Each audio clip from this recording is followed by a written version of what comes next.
Boom, and here we are. Can we Bam. delete that StreamYard and What's ban it down?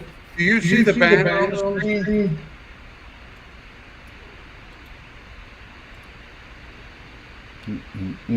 Yeah, I see it. Let me see.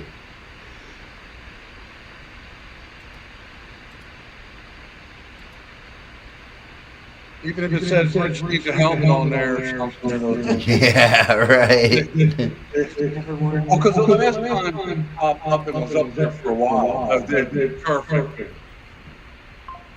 I Boom. definitely need a helmet. Richie, don't fall over. After work today, I know I need a helmet. Here, listen. I need a helmet. I need a. You see underneath? Listen, I need a full body suit for work. He needs a full one. If I fall, like, it just goes like an air pillow around my whole body. I saw those, dude. They have those like for motorcycles and stuff, dude. Like when you fall, it's like boom. You can't move. If I'm up ladder, I can hook it to something, and then if I fall off, it'll just go poof. Right, like how do you like Around. hit the ground and roll? You know what I mean? Like I'm good at that. hit the Listen, ground rolling. I can hit the ground and roll, man. I'm a natural. You are. I did martial arts for years. Hitting the ground and rolling, not new to me. Look at the deer. There it is. I was shooting at your deer. With your pen. I was shooting at it. So let's see. We got any? Okay. So it says he says I got a little echo on YouTube on my voice. Let me see. Answer something. Echoes.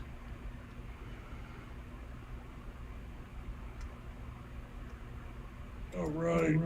Maybe I need to just talk a little lower, not be blasted out now.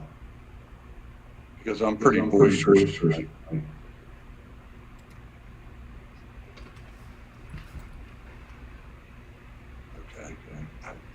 Let me see if I can.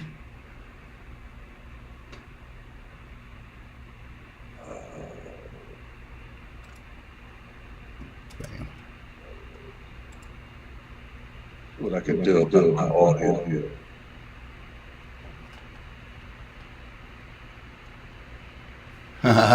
Sup, Mr. Daniel Stevens?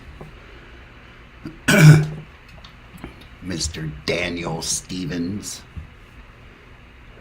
Our guest, well, sir, our guest is running a little bit behind tonight. I think he was scared. How do we get this stupid StreamYard off here again? Testing 1, 2.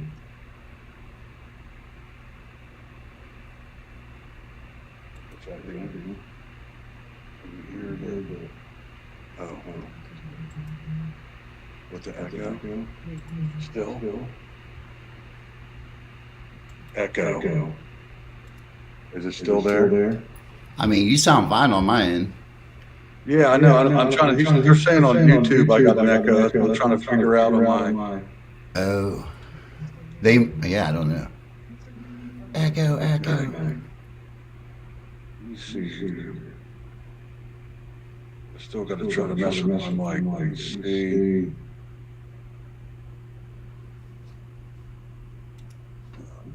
How do we get this off of there? I hate this thing. Anyways, let me tell you about my day. Let me tell you about my little day. So, I'm like, man, what am I going to do today, you know? I wake up. Sound the same to you, Jason? Yeah, you sound fine to me.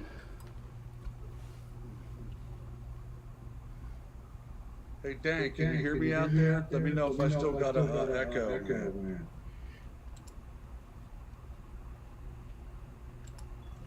There we go. Sup, losers.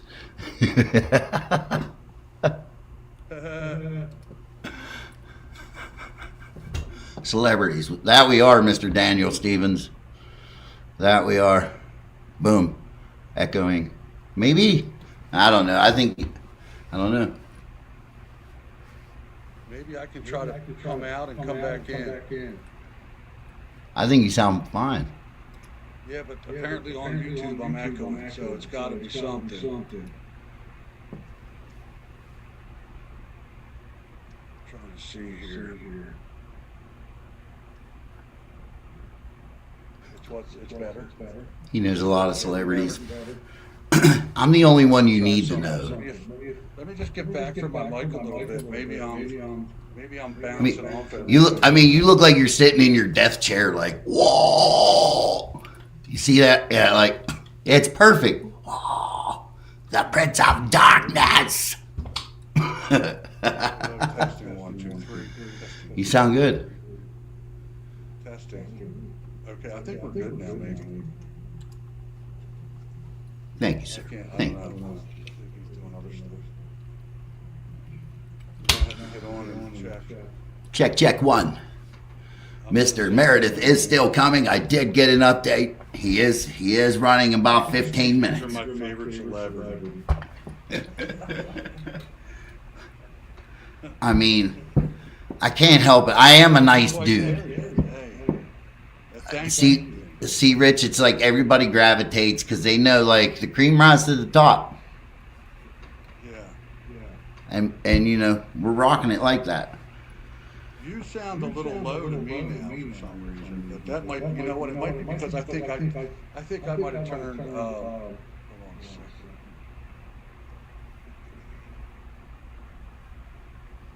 Yeah, it's my mic volume. Mic volume. Yeah, if you go under settings, you got audio. It'll allow you to turn it up over there. That's just my speaker was down. Okay. I was adjusting everything trying to get that echo out of there. I think some of it is just probably just how I'm set up here. The last I'm master. loud, so I'm probably like echoing off of my screen. I like that. I like that right there. The last master. I like that. I'm the last master. Are they doing more or no? Well, for that season. For now, you're the last master. Well, I'm gonna drink to that. Is that Bader? Master Bader? Maybe.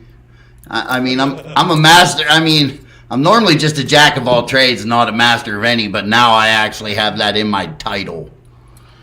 I am a master distiller. We are all the masters of our own demise.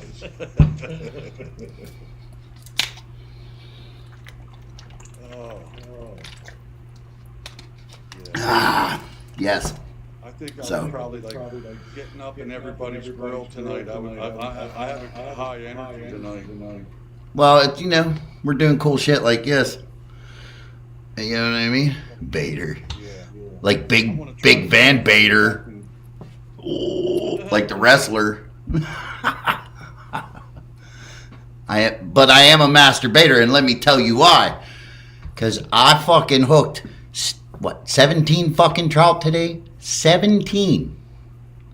Oh, damn. Dude, and I didn't even make it to the hole that I wanted to fish. Oh, wow. So I'm like, you know what? I fished this spot last year. I said, I'm going to go check it out. I got a little bit of free time today. You know, the wife's away on work. The boy's in school. So what do? What does every master do? They bait a hook. They're like, fuck it. I'm baiting a hook today. So, I'm just an idiot. So I go down there. What kind of bait were you using? Dude, and you're going to laugh your fucking ass off. This has never in my life ever happened to me. Ever. The 2 days that I fished this year, went through a whole entire fucking container of power bait. Oh, wow. Dude, the whole thing. Like, dude, I was trying to scrape the bottom to get more out as much as I could. Because, dude, the water's murky.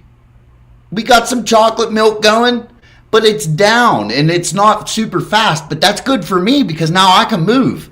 You know what I mean? So check it out, dude. I get down in there, first cast, bam, I hook one. I'm like, oh, damn, all right, it's going to be like this. Dude, listen, I'll feed the whole fucking town in fucking 2 hours, dude. 17 trout in 2 hours, right? I'm fucking like, first cast was a trout, bam. I said, all right, I get it in. He didn't swallow the hook. I'm like, fucking sweet, man, because in Bedford, dude, we couldn't feel him hitting it all until you were like pulling up, and then you'd be like, wham, and they'd already been eating the hook. So, boom, I hook him up top, fucking good hook. Dude, not a single one swallowed the hook today, right? I'm like, yeah. But check it out. Like, so I'm moving down a little bit. I'm about 100 yards down from where I started. And I could see, like, around the bend. And I'm looking down there, dude. And I'm just drifting. Just as I set my fucking hook, I turn to the right. Dude, no bullshit. I hear, splash, splash. I look. This fucking Palomino, dude, it had to be like this big. Giant. Dude, he was 200 yards away. I seen him come out of the water. I said, get the fuck out of here. Boom, I hooked one in, dude. I brought him in. Fucking took it off. Fucking put the hook on. I went down to where the Palomino was. Dude, I caught. Listen, I wanted to save my son some bait. So I was like, at that point, I kept telling myself, one more. One more. Dude, it was one after another. Fucking power bait. And then when my power bait ran out, you got to hit him with the smorgasbord. You got to give him the wax worms and a mealworm. Wax dude. And mealworms work good on a little jig. Dude, I was using. They work well. I like to use like the shrimp eggs hooks, the little tiny hooks, 10, 12s or whatever. Dude, listen, man. Oh my God, they were that Palomino. The Palomino. I was fishing a little bobber for a little bit, dude, like a little green bobber, you know. Dude, the Palomino was hitting my bobber. I said, this thing's fucking nuts. He jumped out of the water 3-4 times. I'm throwing fucking spinners. I hook one. It's a small Palomino, dude. It comes off. I'm like, oh my God, they're loaded in there. So tomorrow, unfortunately, it's going to rain. And I was like, dude, I will fish the shit out of that. Like, listen, son, can you drive yourself to school tomorrow? I know you're only 14, but can you do that? Just drop me off at the hole. It's on the way.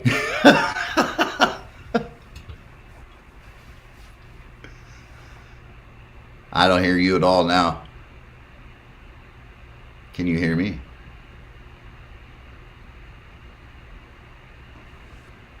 Your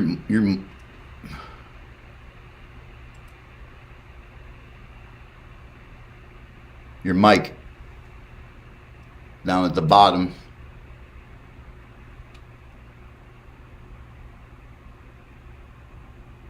Mr. Daniel, can you hear me out there? Are you still out there, Mr. Stevens?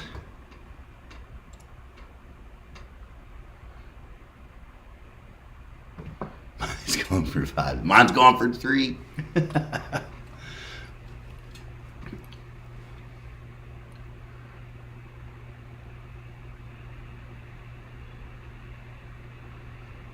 Okay, perfect. All right. I don't know what happened to Mr. Beard in there. Update on Mr. Meredith's situation. He is heading home. He's on his way to the podcast. He's only 9 minutes late. It's okay. He's only 9 minutes late.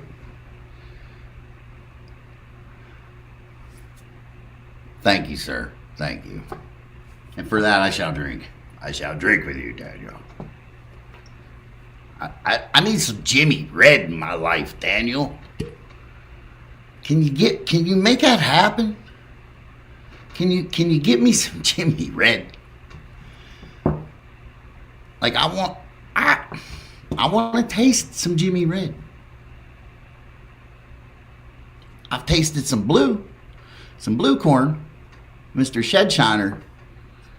That shit was fucking good. But I need to try Mr. Daniel Stevens because I know you like to make that Jimmy Red. I know you like it.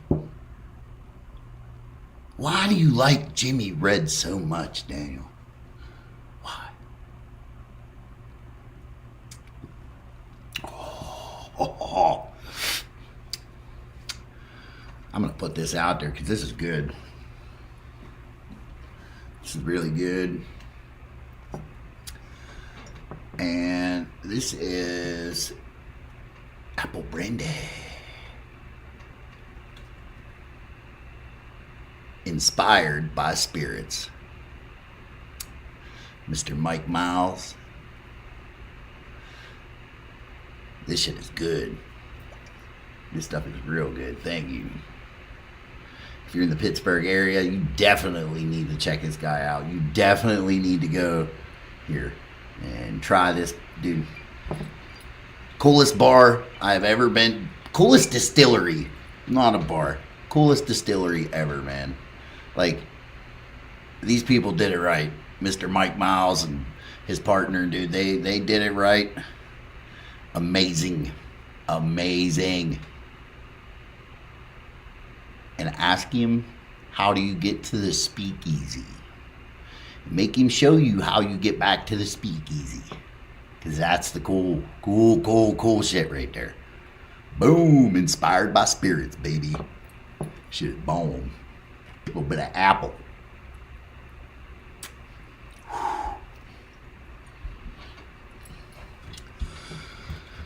Yeah. We're just hanging out. I hate it. Why do you hate it so much though, Daniel? Because everybody likes it? Is that why? Because like I know at one point I hated making the orange creamsicle.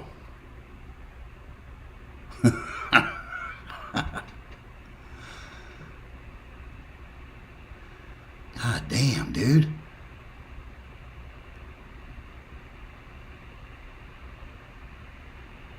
How big is your pot? Is it 80 gallon? Do you have an 80 gallon pot? Oh, because it's expensive and it's a low output. I got you. It's not because like the flavor or anything like that?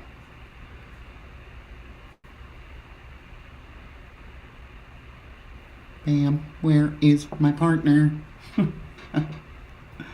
Well, I guess it's just me today, folks. Time to be me. It's just me being me. Just me being me.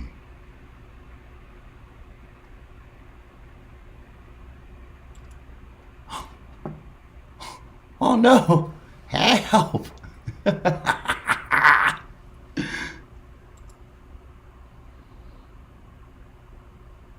We all like white corn.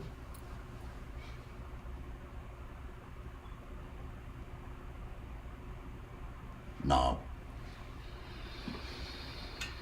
Not today.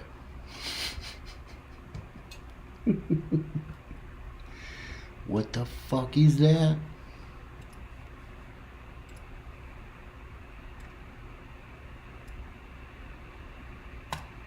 Bam.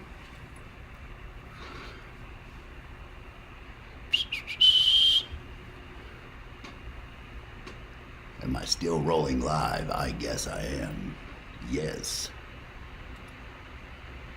Yes.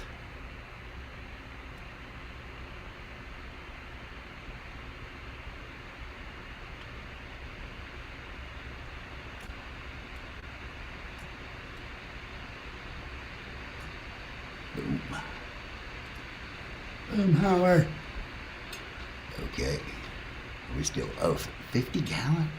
So when you're rocking and rolling 50 gallons, what are you getting, like 6 or 7 gallons out of that run?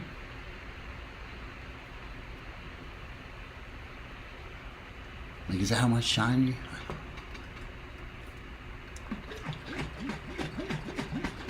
So you only like aged. Ha! Mr. Snob. Mr. Snobby Pants.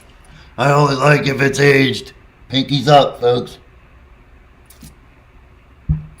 Ah!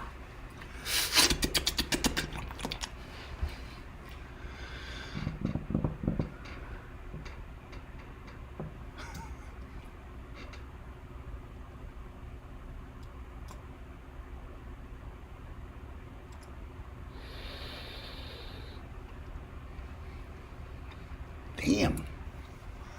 So out of them 5 good gallons, shit. Damn. Nah, I see why it's expensive.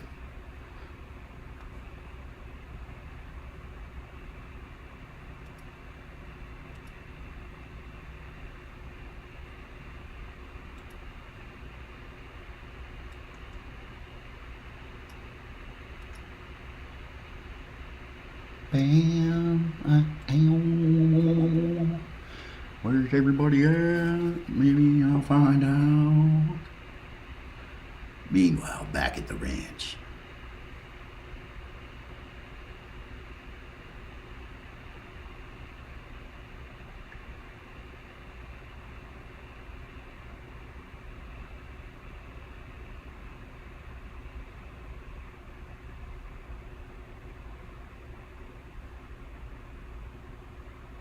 Bam.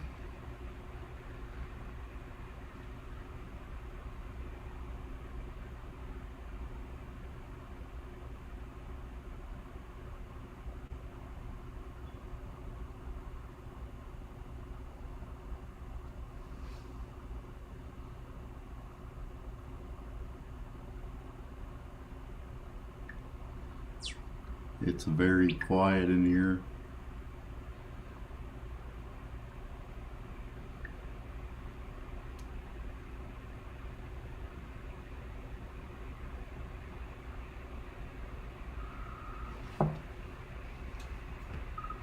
Hello. Hold on. Yeah.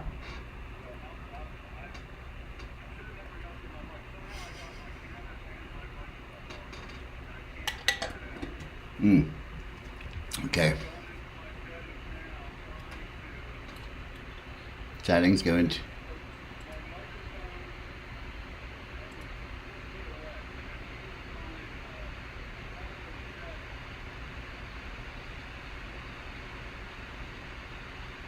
Go into your audio.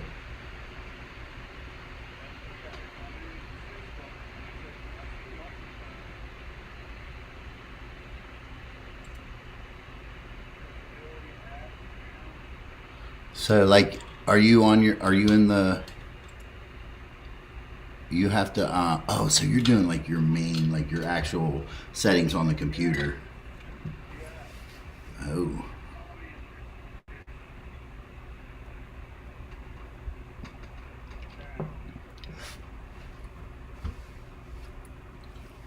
Boom. I would listen, what I would do is go back into StreamYard and then go into the settings in StreamYard. Oh.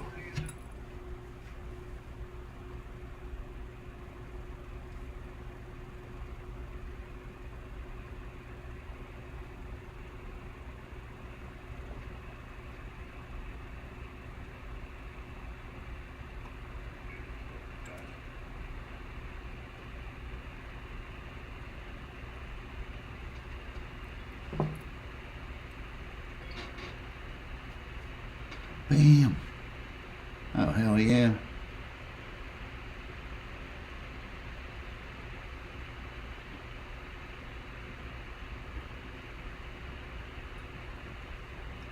Hello. I don't know if it's doing anything.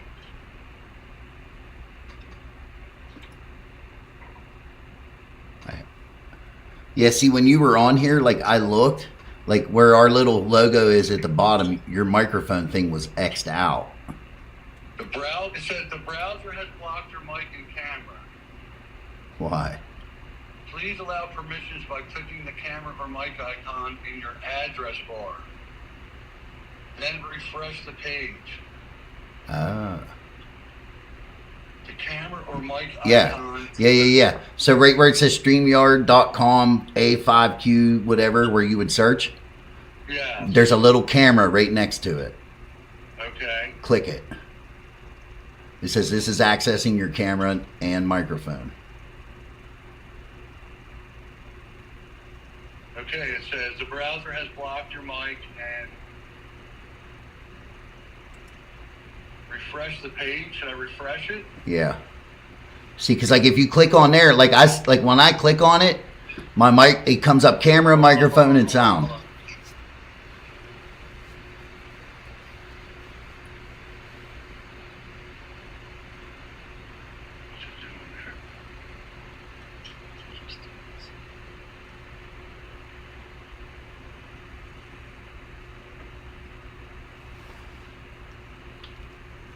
Have it to ask.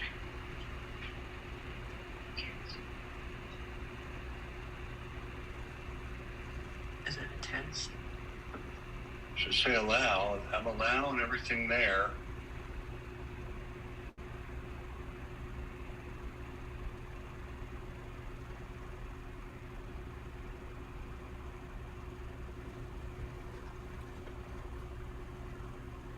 Okay.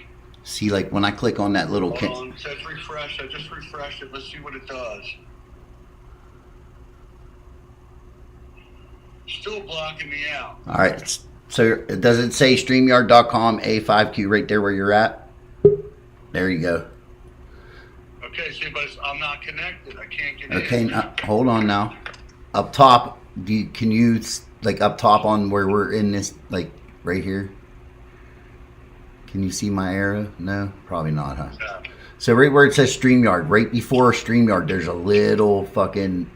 I pushed that. Okay, then see when I push that, it comes up and it says camera, mic, sound, cookies. Yeah. So click camera on. Does it allow you to do that? Camera, it says allow. It doesn't say camera on, it says camera allow. Okay. Should I put ask on there? I have allow on there. Okay, yeah, so look, is there a little, okay, do you see where that little knob is where you could switch the button left or right? I think it has something to do with my main computer not allowing something Hold- to do with the ask because my main microphone thing is gone. Hold on 1 second. So right after where it says camera, then you have that little button that goes left and right to turn it, allow it or don't allow it. Do you have a little arrow right next to it pointing to the right? Which one? Where it says, all I have, no. All right, I have cookies. I'm going to call you on FaceTime. I'm going to call you on FaceTime. Okay, okay. Just hang on.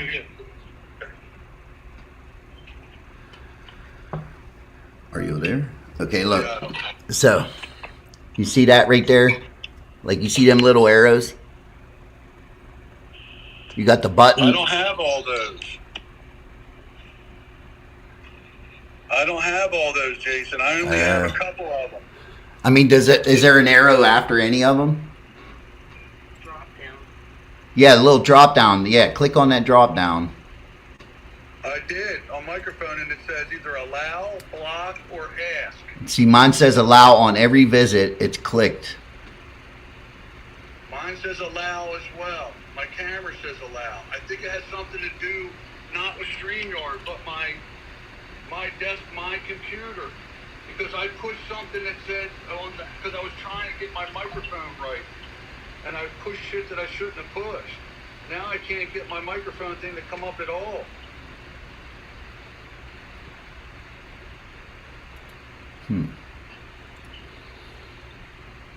Hold on, let me see something.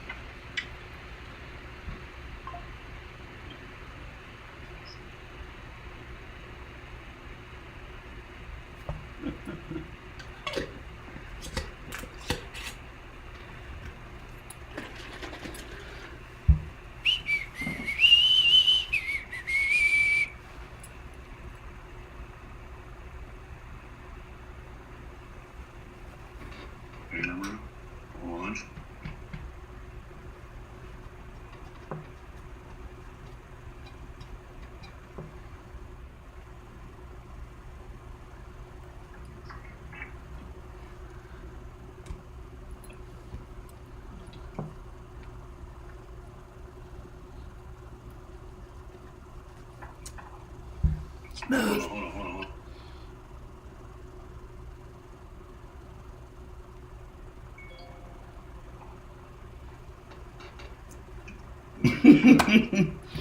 My friend from California is like, this is hilarious.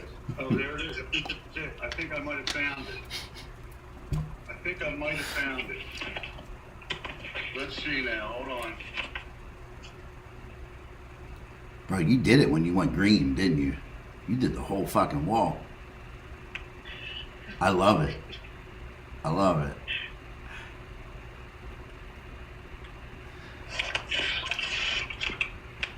I still don't see my microphone up there. Oh, hey, I'm back. Okay, hold on now. Maybe the No, plot. I'm back. The plot Okay, hold on, I got thickens. something else. Okay. I think I might have got it. The plot thickens. I think I might have got everything. He might have to call his son in to fix it all. Let me add him. Hello. Oh my God. Ladies and gentlemen, I would like to introduce to you Well, the one. I'm Just interested see to if see I if I have have an echo now. You will, because we're on here, so let me hang up. I'm going to hang up. Bam. Glad you navigated your way through that, Rich. Like nothing. Easy effing peasy. Lemon effing squeezy. I'm just trying to see if I got an echo. You don't. You sound great here. My buddy said, take a ripper, maybe the echo will go away. Maybe it's just me. I'm still learning my computer. You're crazy. This is crazy, man. I think someone shot him with a tranquilizer, man. I can't hear you. Why not? Hold on. I'm good now. You better turn it up. Legit, I messed with everything. Listen. We don't. Yeah, just listen. Let's drink to that. Definitely. This is for my friend Tammy. My friend Tammy out in California. This one's for you. Is Justin still coming on, or? Hmm. Yeah. Well, good. Then I didn't really miss anything. No, I mean, I'm just being me.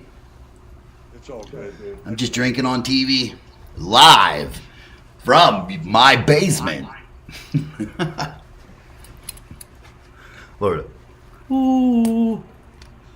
Ooh. Oh, we're back to the beginning.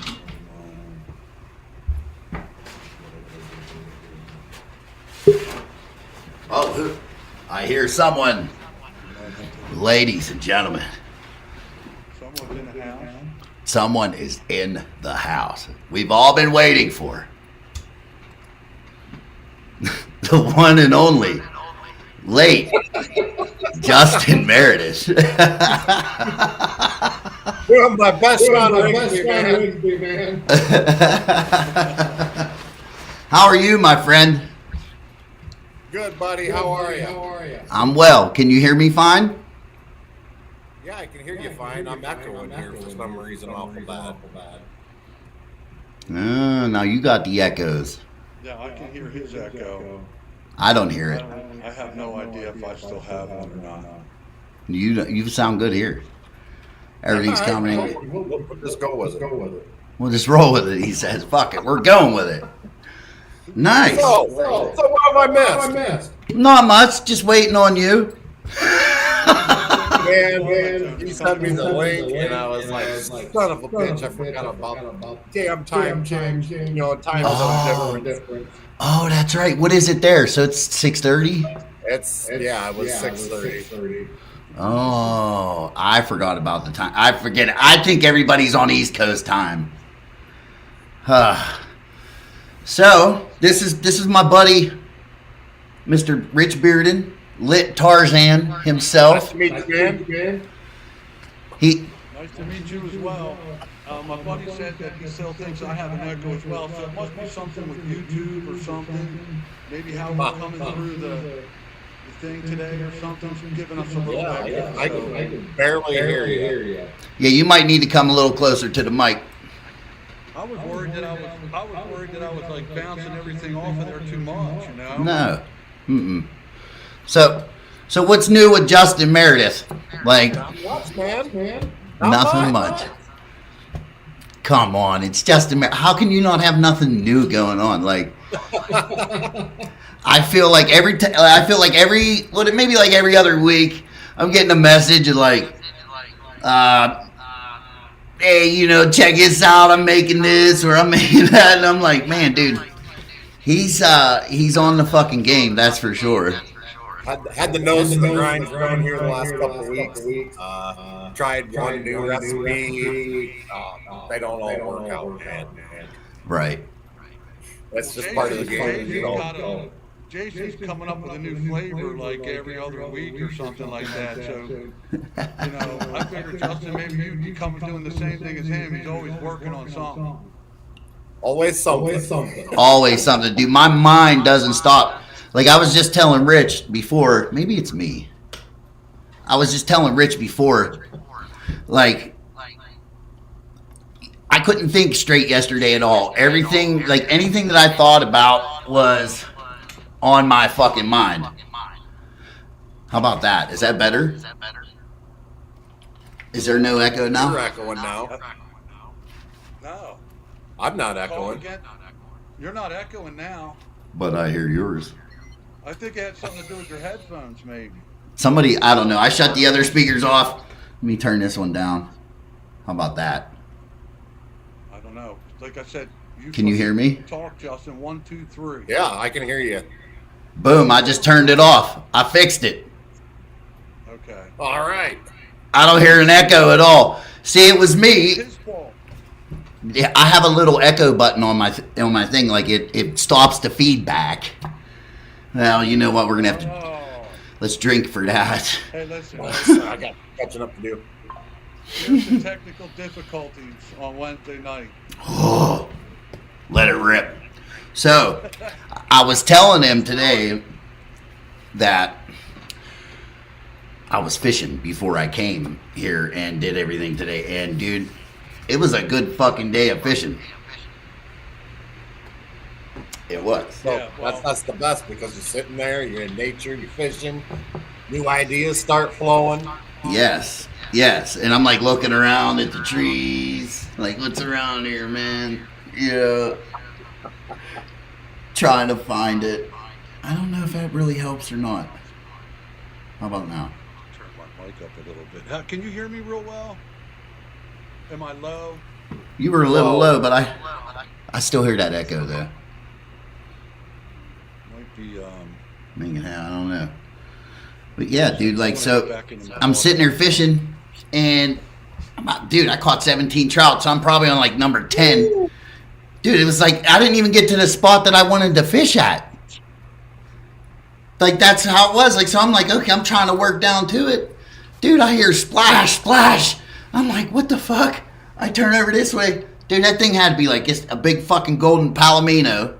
Dude, it come right, as soon as I looked, I seen it come out of the water, dude. It was like, I was like, oh. Fly down there, man.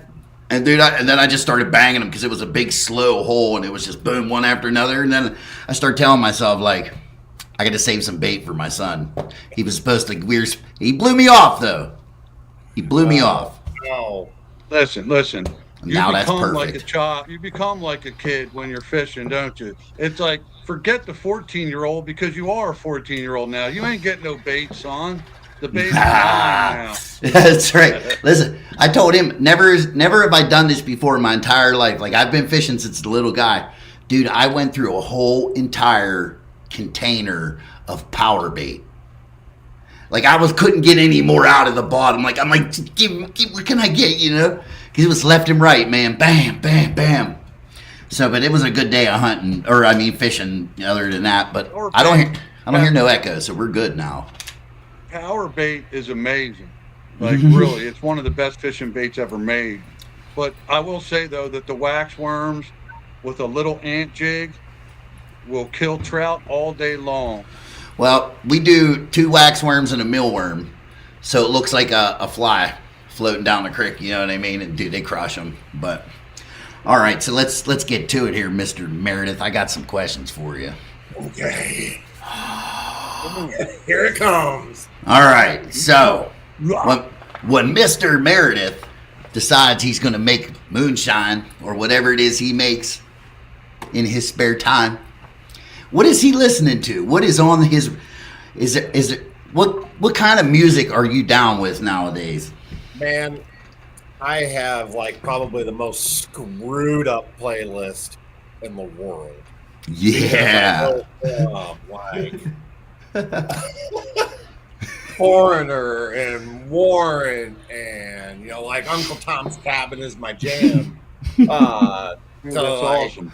I switch it to 80s and 90s country. David Lee Murphy, Joe Diffie, Black Hawk. Damn, he was ready for that question. The heavy metal, then I Thunder Kiss 65. It doesn't go better than that. Three Doors Down, and then I get into the like the country rap shit. What about? I don't know. So you ever heard Twanging Around, man? You got to give them a listen. They're so good. Twang Around. I'm gonna have to check that out, bro. So I had just found, like, I've been talking to Rich about, like, when we were getting this podcast shit together, and I was like, dude, I want to find like a fucking heavy metal banjo, like, raw, you know what I mean? And I found it, dude. I fucking found it, and dude, it is the artwork for the cover is unbelievable. It's like, it's heavy metal, dude. I'm like, dude, I need to get a hold of these people and see what we could do here. You know what I mean? Yeah, you need to get an anthem. You need a heavy metal moonshine anthem. I'm trying to make one. I'm trying to make one. It's in the makings. Trying to get a hold of Big Chuck. You out there, Big Chuck? Let me know. Hey, can Uncle Donuts play the heavy metal banjo? I'm gonna tell you what. Listen, and this ain't no lie. Uncle Donuts will out rap anybody I know. I believe it. On a freestyle. He will free, like, he's the whole reason, like, I really got into that. Is it like the rap and shit like that, like his Uncle Dennis. But he also got me into Slayer, Judas Priest, some heavier. Well, those are the first heavy bands like that I remember. Yeah. I mean, Judas Priest was one of the early heavier bands, like along with like AC/DC or something like that. But like AC/DC was a little more bluesy, like heavy rock. What my brother says about AC/DC? My brother's like, only firemen listen to AC/DC. Well, I mean, back in the day, he gets so mad. Even back in the day, like, to me, like Aerosmith was good and Queen. I listened to all that stuff growing up, man.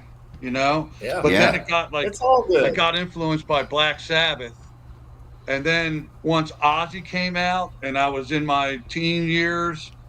I don't think there was any album that affected me any more than Diary of a Madman, and even Blizzard of Oz. But Diary of a Madman, I sat in my room drawing, listening to the words to that whole album, and listening to Randy Rhoads play guitar. I fell in love with that whole album, and it affected me. I'm starting to get drunk. Because how you are moldable in those years, 14, 15, 16, 17. And I mean, yeah, Ozzy was a big influence in my life. And I always swore that if he ever passes away, like, it's day off, Memorial Day, got to go have a couple beers for Ozzy, I mean, dude, I'd be there. I've seen, whose grave was it? The dude from Sublime, Bradley Noel. Okay. I visited his grave. Did we put flowers on? I think we did put flowers, but we like left lighters and shit like that. Dude, there was like joints there. You know what I mean? I was like, I was waiting to see like a dead body next to the grave. You know what I mean? Like, everybody strung out and shit. Like, okay, all right, enough of that craziness. So, yeah. So this is what we filmed at the same time, didn't we? No, like you got there like right after I left, I think, because I left on. I think it was June 3rd. Yeah. Yep. I got there the 4th. We got in like that night or something like that. Yeah. See, they know better to stick some people together. Like, they're like, listen, if these people are going to be friends, they got to work on that on their own. They keep you busy enough. Like, a hotel is about the only time you really have a whole lot of time to talk. Really. Well, the best part for me was, dude, I got there. And the very next, like, I got there, I drove. So, like, when I got there, the very next day, we're shooting. Like, we're mashing in. So, like, and then I had 5 days off. You know what I mean? So I had 5 days off. Oh, shit, dude. I had 5. I went golfing, bro. Man, I would have loved to have had some of that time off, and, like, gotten around and seen some stuff. But no, we were boom, boom, boom busy every day. And so since we used the house spirit, we didn't have to have time for anything to ferment off. So it was boom, boom, boom, go. So we did a run.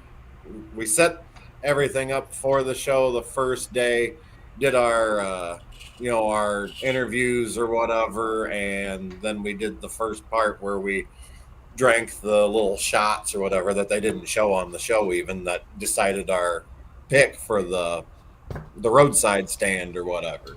So then the next day it was just like full on, let's go, we're running hard. So see, me, it was like they feel like I said, I had 5 days off, dude, like, while it worked off, you know what I mean? Like, that was it. Right. So, like, I golfed. I went to Maggie Valley. I rode around there, checked it out, got a little lay of the land, and just drove around. Like, to me, that's, we have a place here they call God's Country. It's Potter County, PA. It's fucking beautiful, right? Potter's awesome, dude. I've been up there. I've hunted up there. I've fished up there. That's Potter County. They call it God's Country. Well known in Pennsylvania. And listen, where I was out there, bro, that was way nicer, man. Like, it's just beautiful out there. I could probably get lost. Like, and Justin, where's Justin from? Where are you from, Justin? I'm in Iowa. You get some big deer out there. That's a killer hunt state there, man. Big bro, so I mean, you need some friends to come out and hunt with you. Come on, let's go. Listen, don't invite us. You won't get rid of us. You'd be like, these dudes are killing everything, man. Moonshine and big buck time. That's it, bro. There's some big bucks running around. So are you on a big chunk of land, or do you hunt a big chunk of land out there? Or yeah, I'm on 140 acres here. So timber, CRP grass. We got pheasants. Go pheasant hunting and deer hunting, turkey hunting, and then parents got some pretty good hunting ground too. So I'm kind of spoiled when it comes to that. See, man, now we're talking to the right guy now, Rich. Now, you're saying the pheasant hunting out there. Do you guys, like, when I was young, we had a lot of pheasants around here. We don't have any anymore. But I know in some of the Midwest states, like even like South Dakota and stuff, like they got big flocks of pheasants. Yeah. Like you might jump 30, 40 birds in a flock, know? Yeah. Do you guys have them like that?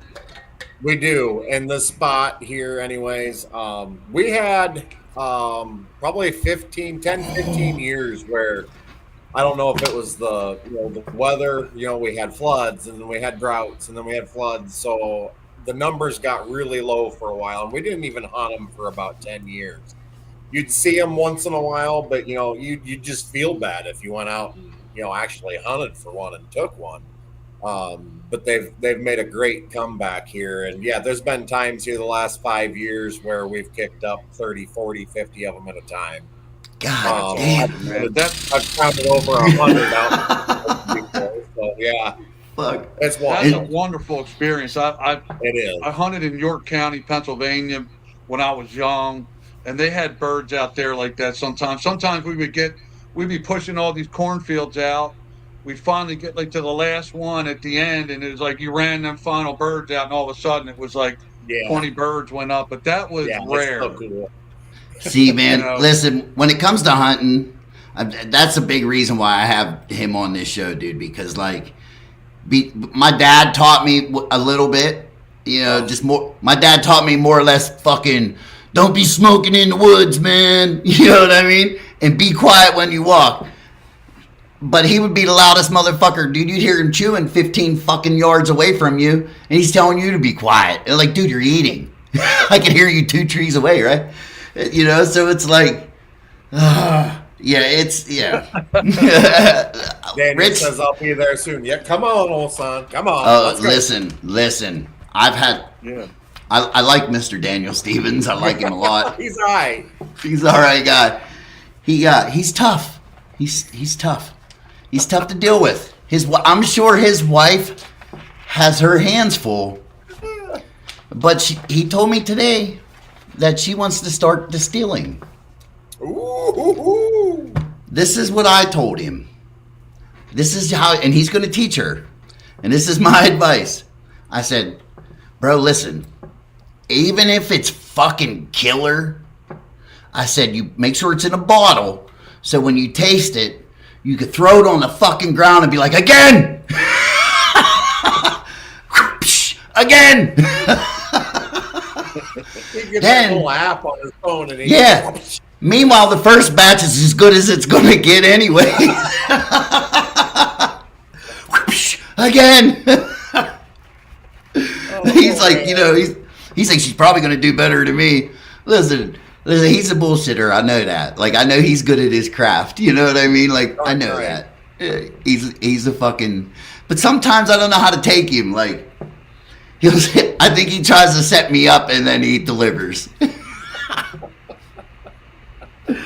Oh man. Jason, give us a little background on Daniel. Who is he? Okay, so I can't go too deep into Daniel, and I met him over the summer, and listen, the first person to fucking congratulate me after my shit was done was Daniel and his wife.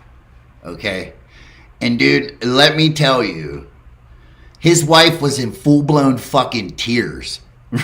And she didn't even know me, dude. Like, congratulations. Like, she's losing her shit. She's like, I'm so proud of you. And I'm like, fucking, you know, because like on the show, apparently, you know, that's what bothered me. The one thing that they could have done differently was not, like, he hit me with some fucking mom and dad questions and them fucking things. And then now you're like, dude, I can't even talk about my parents without losing my shit. And I even told him, like, you're a fucking jack off, Paul. Like, you want to hit me about That's questions? what they want. Well, That's yeah. what they want on the shows. They want those kind of reactions. They want you to be emotional. They want Right. to show how much it means to you, you know. So Yeah. so anything that, like, say the judges, because you had Tim? Was it Tim? No, I Is that- had Mark Digger and Tickle, and then we had Robert Irvine. Robert Irvine. Yeah. Yeah. Okay. So did anything like so I know how I felt when my guest judge come on.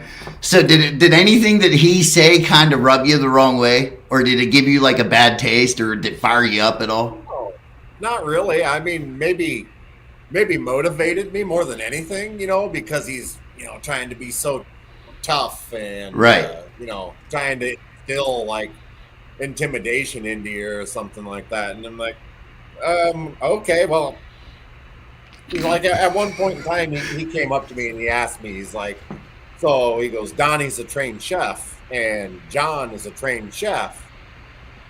You're not a trained chef. I was like, well, I'm personally trained, you know. He goes, well, what do you think gives you the right to be here? I'm like, well, my shit's good. That's my right to be here. My shit you know? speaks for And itself, I was motherfucker. like, "Calm down, man." No, it was nothing really rubbed the wrong way or nothing like that. It was just a good time. Okay. See, because like when I went in, bro, like I kind of was thinking like I wanted to have a little bit of, you know, because I'm the heathen, man. That's been my name for a minute. You know, I got it from the motorcycle club. My mom used to call me that when I was little. So like I got to go in, like, because this is what I say. Nobody remembers Jason. Everybody remembers a heathen. Right? Right? You'll never forget a heathen, bro. You'll never forget one. So like I went in and then I meet everybody and I'm like, fuck, I can't even be mean right now. Like everybody's cool. Yeah. And then I'm like, fuck. But like for me, Like, dude, nobody You knew. mean, Jason? I did. I want to You wanted intimidate. to be mean? I did. I wanted to You intimidate, wanted but to I couldn't. intimidate everybody. I did, Okay. and it That's didn't cool. work. It didn't work because they weren't. Nobody. Everybody was cool. So, Yeah. but here's what blows my mind, and tell me what, like, I didn't tell nobody what I was making when it was time to make my drink. Right? I didn't tell a single fucking soul. And then when they brought out my guest judge, Millie Peartree, and her claim to fame is the orange glazed sweet potato honey bun, and I'm sitting here thinking in my head, like, I'm doing an orange cinnamon roll. Like, what are the... I got this. This is mine, bro. Like, this is mine to win. You know what I mean? Yeah, That's but how that was like the third sign to already happen. Yeah. Because you know, the fact that you were doing sipping creams and Yeah. you had been But starting to make them a month listen. before that, you had never done them before. Check this Then you out. started making sipping creams, and then that's what you did for a contest. I told my Uncle Dennis Meant prior be. to even not even knowing, like, prior to even getting accepted on the show, I told him, dude, and this is another fucked up thing. Like, I'm very connected, I feel like, and whatever, but like, I told him, I'm like, dude, get ready, because sipping creams are going to be the fucking shit. And he's like, what? I said, everybody's doing them, bro. Like, get ready. And then boom, I get put on the show, and then that's what they make me make, dude. Yeah. Like, how do they know that shit? You know what I mean? Like, it's they don't. It's the forces. The powers that be do. That's Mhm. that's when all the planets align and all. You know, it was meant to be. You can't make that stuff up. Yeah. Now, It's meant to be. meant to be. Now, is there anything that you would change that you would do differently, even though you won? No, I don't think so, man. I wish I would have taken it in more.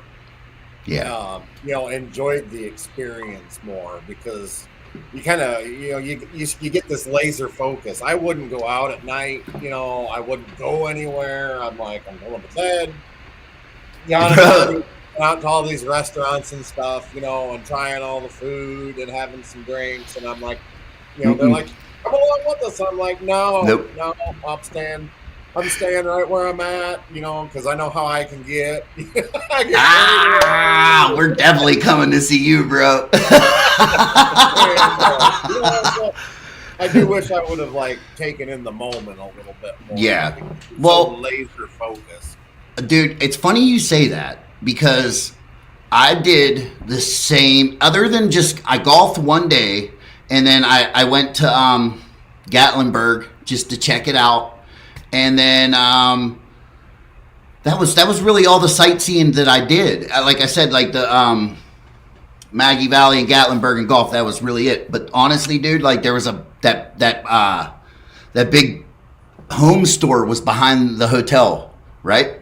Yeah. I went to that home store because I didn't bring nothing with me, dude. Like, I didn't bring no shine, none of my. So at home, I'm known for my orange creamsicle, right? So I'm sitting there going, I'm kicking ideas. I'm like, I just got to stay with the orange cinnamon roll, dude. But I wanted to taste it, right? I went to that home store. I bought a double fucking hot plate.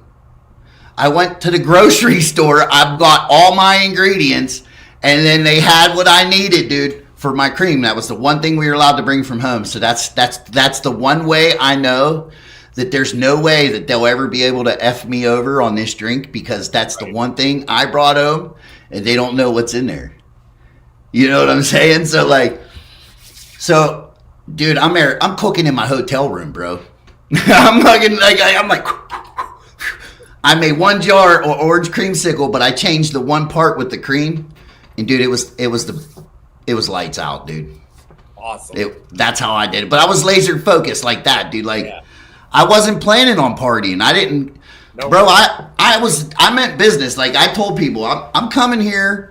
If I'm gonna blow my spot up at home, I better make something happen. You know, I'm not fucking not doing this for shits and giggles, man. I've given away enough free jars. Now, hey, Justin, I saw you earlier. You were making an archery sign. Do you do archery hunting out there? Oh yeah, absolutely. That's my favorite time is November 6th through the 14th up here, man, you're gonna find me in a tree. That's life. Yeah. That's Yeah. What's a non-resident tag cost out there? You have to get into a lottery system. Actually, you have to apply for it, and I think it takes an average of like 3 years. To get a license?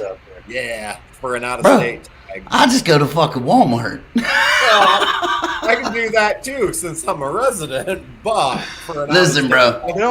That's why Illinois, back when I hunted, was $500 for an out-of-state license, and that was across the board. I took my daughter hunting. She was 12 years old. Generally, most states at 12 years old are going to have a youth license, even if it's out of state. But they're $500 a license straight down the line, because I'm sure, Iowa's probably like Illinois in terms of like, there's monster deer, there's more mature bucks, and like you can rattle deer in out there more frequently than you can rattle deer in out here because you just have the competition on the does, buck to doe ratio. Like Pennsylvania back in the day, they killed a lot of our bucks off. They were shooting them with spikes, I think part of what they're trying to get away from too was like we get all these like country music singers. They come here and they buy, 200 acres, and it drives the prices of all the timber ground sky high. Especially in certain parts of the state. And I think when they did that, so you have to be in that lottery system, you don't automatically get that tag every year. I think they're trying to slow some of that stuff down a little bit. That's crazy, though. Like, hey, dude. I think they're probably smart doing it because then you don't have everybody and their brother just coming in and buying a hunting license. And only a guy that really wants to hunt your state's going to try for 3 years to get a license. Right. Listen, bro. Listen, you could come here and hunt with me. Listen, I could see my fucking porch from the tree stand, bro. Yes, sir. Listen, and it's cornfields.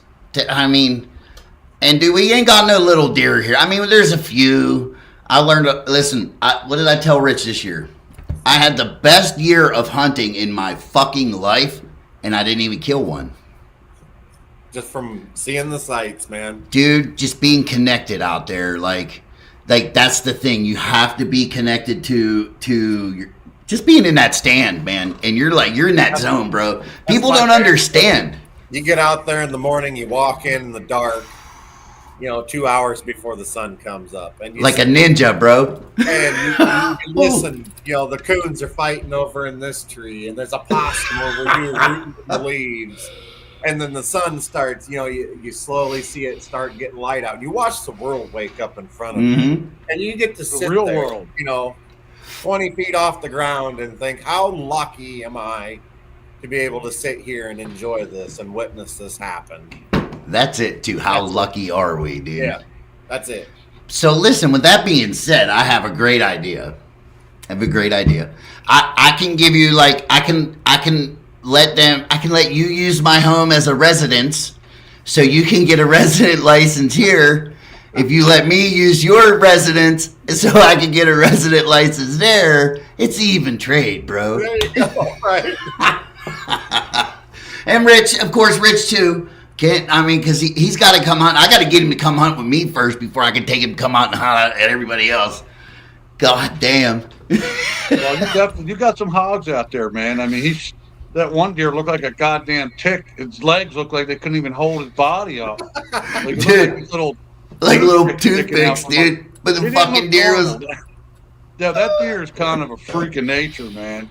So I like them big body deer like that. If you see them big bodies on them deer, to me, I missed a big buck a few years back by Marsh Creek, out here by Marsh Creek State Park, and that buck, he came in on me. It was in the rut. I just got up in the stand. It was in the afternoon. I literally just settled in my stand and was reaching in to get a candy bar to eat something real quick, and the doe come right under me. And I looked back, and I saw this nose. It's like the size of a softball or bigger. Just this big black nose, shiny. And I was like, oh, my God, that's a huge buck. I knew it already. And he was I missed that deer at 27 yards. I took the hair out of his armpit. I was all fevered up, and I used my 20-yard pin like right on his heart and shot just a little low. I might have pulled a little or whatever and took the hair out of his armpit. But he was Buck a fever. hammer. He was a hammer. But there's something excites me about those big deer when they got them big faces on them. They have a It's big like, oh my snout, God, like it's look at that. they're fucking like a bulldog almost, dude. You know what I mean? They Like come horses, popping through. man. Yeah. Monsters. Holy shit, dude. I love it. Like here, I had to go through some shit this year because I had a bad case of target panic, dude. So I had the biggest buck in my life come by me, and dude, I thought I had him dead to rights. Like he fucking come right up behind the doe. She kind of just whatever. I'm fucking He come right over, dude, and crossbow, dude. I had like wham. I saw a fur fly, got blood on the ground, dude. Couldn't find him nowhere. Right. I got a hold of a guy to bring his dog, and we blood trailed it.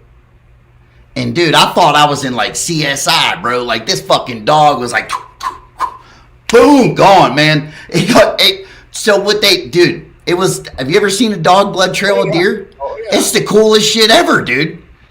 It was, and then it kept coming back to the creek though. Bam. And then like there was a coyote den right there too, so he wanted to fuck with, because dude, this dog, it was like an Australian something, dude. It wants to like rip the coyotes out of the ground, and he has to keep them straight. You know what I mean? Like, but Yeah. dude, there's some hammers here, but I got him again on game cam, so I know he's still alive. I must have just went right, dude. Blood. I got blood, but nope.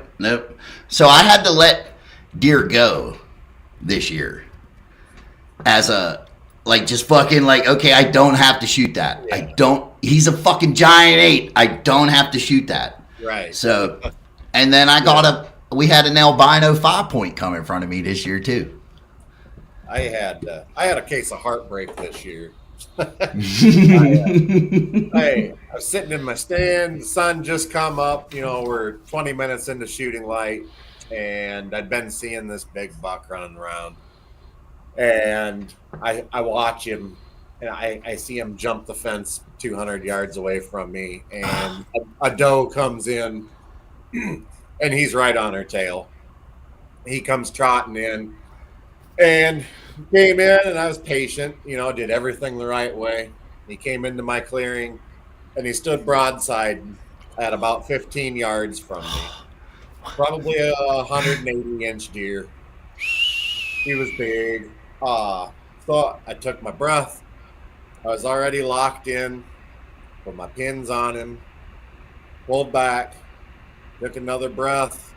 You know, everything in the world was perfect. And like, bro, you set that shit up perfect right there, bro. I felt like I was in the moment, dude. It's perfect. I felt it. I let my release go, and I hear this god awful sound. And the deer jumps, but he doesn't move, and I'm like, what just happened? And then my arm starts stinging, and I look down at my arm, and my arm's all tore up, and I look up at my bow, and my string's hanging down.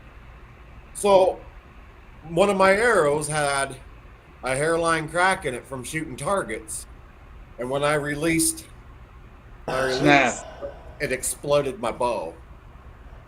Oh, because it went through the arrow too, like, so it was like nothing there in a sense, like. Yeah, it like split the arrow while it was in the bow, and then my string came off, and my pulleys flew apart. You didn't hurt, like, you didn't get your face or anything, did you? It didn't get my face. I got my arm pretty good, but then the deer didn't know what happened, and I'm sitting there with an exploded bow in my hands, and he stood there in front of me for 5 minutes before he slowly walked away. Oh, bro. oh. Listen, Dude was so mad. At that point, you have two options. One, you have the biggest knife you could possibly fucking find and Rambo his ass out of the tree. I think that's not going to go well. Or two, go the fuck home and I did. Try again tomorrow, dude. Like, I'm done. Fuck today. In fact, I sent a message to Oh, local dude. bow shop and stuff before I even got down. Was it a nice one or no? What's that? My bow? The message you sent to the bow shop. No, it wasn't his fault. It was my fault. Oh, okay. Like, you sold me a piece of shit. No. No, it was the arrow because the arrow had a crack in it from when I was shooting target, and I didn't. It was the hairline crack. I couldn't tell. You know, there's just Right. no way of telling. Right. Not God on those damn, carbon bro. arrows. Yep. Listen, That's that what's and that scary freaks me about out because, like, on my crossbow, I noticed this year that my limbs are starting to fucking split, and I'm like, oh You better not man, shoot that thing. I wouldn't be shooting that thing no more. no, I You ain't. can just get new limbs put on it. That's it. Yep, I Those don't need a new companies eye. put new limbs on there. Let's blow up in your face, you know. Yeah. Get a I new climbed razor down from the crossbow. stand and went straight to the bow shop, and he got me fixed back up, and I was out the next morning ready to go. God again. damn. But, man, that was the biggest heartbreak I've had in a while. See, that's what I'm going to do this year because I've technically never put a deer on the ground with a, you know, like I've hit them and I never found them. Dude, they always fucking get away. Dude, I was telling him, it's like probably about 6-7 years ago, dude, I'm hunting. I hear all these fucking, you know, I turn around, it's a squirrel. I used to keep one arrow in my fucking, just a shitty arrow, right? So I'm shooting my dad's old bear bow, and I turn around and see this fucking thing. Dude, I cut a fucking squirrel in half at like 25 yards. Boom, right?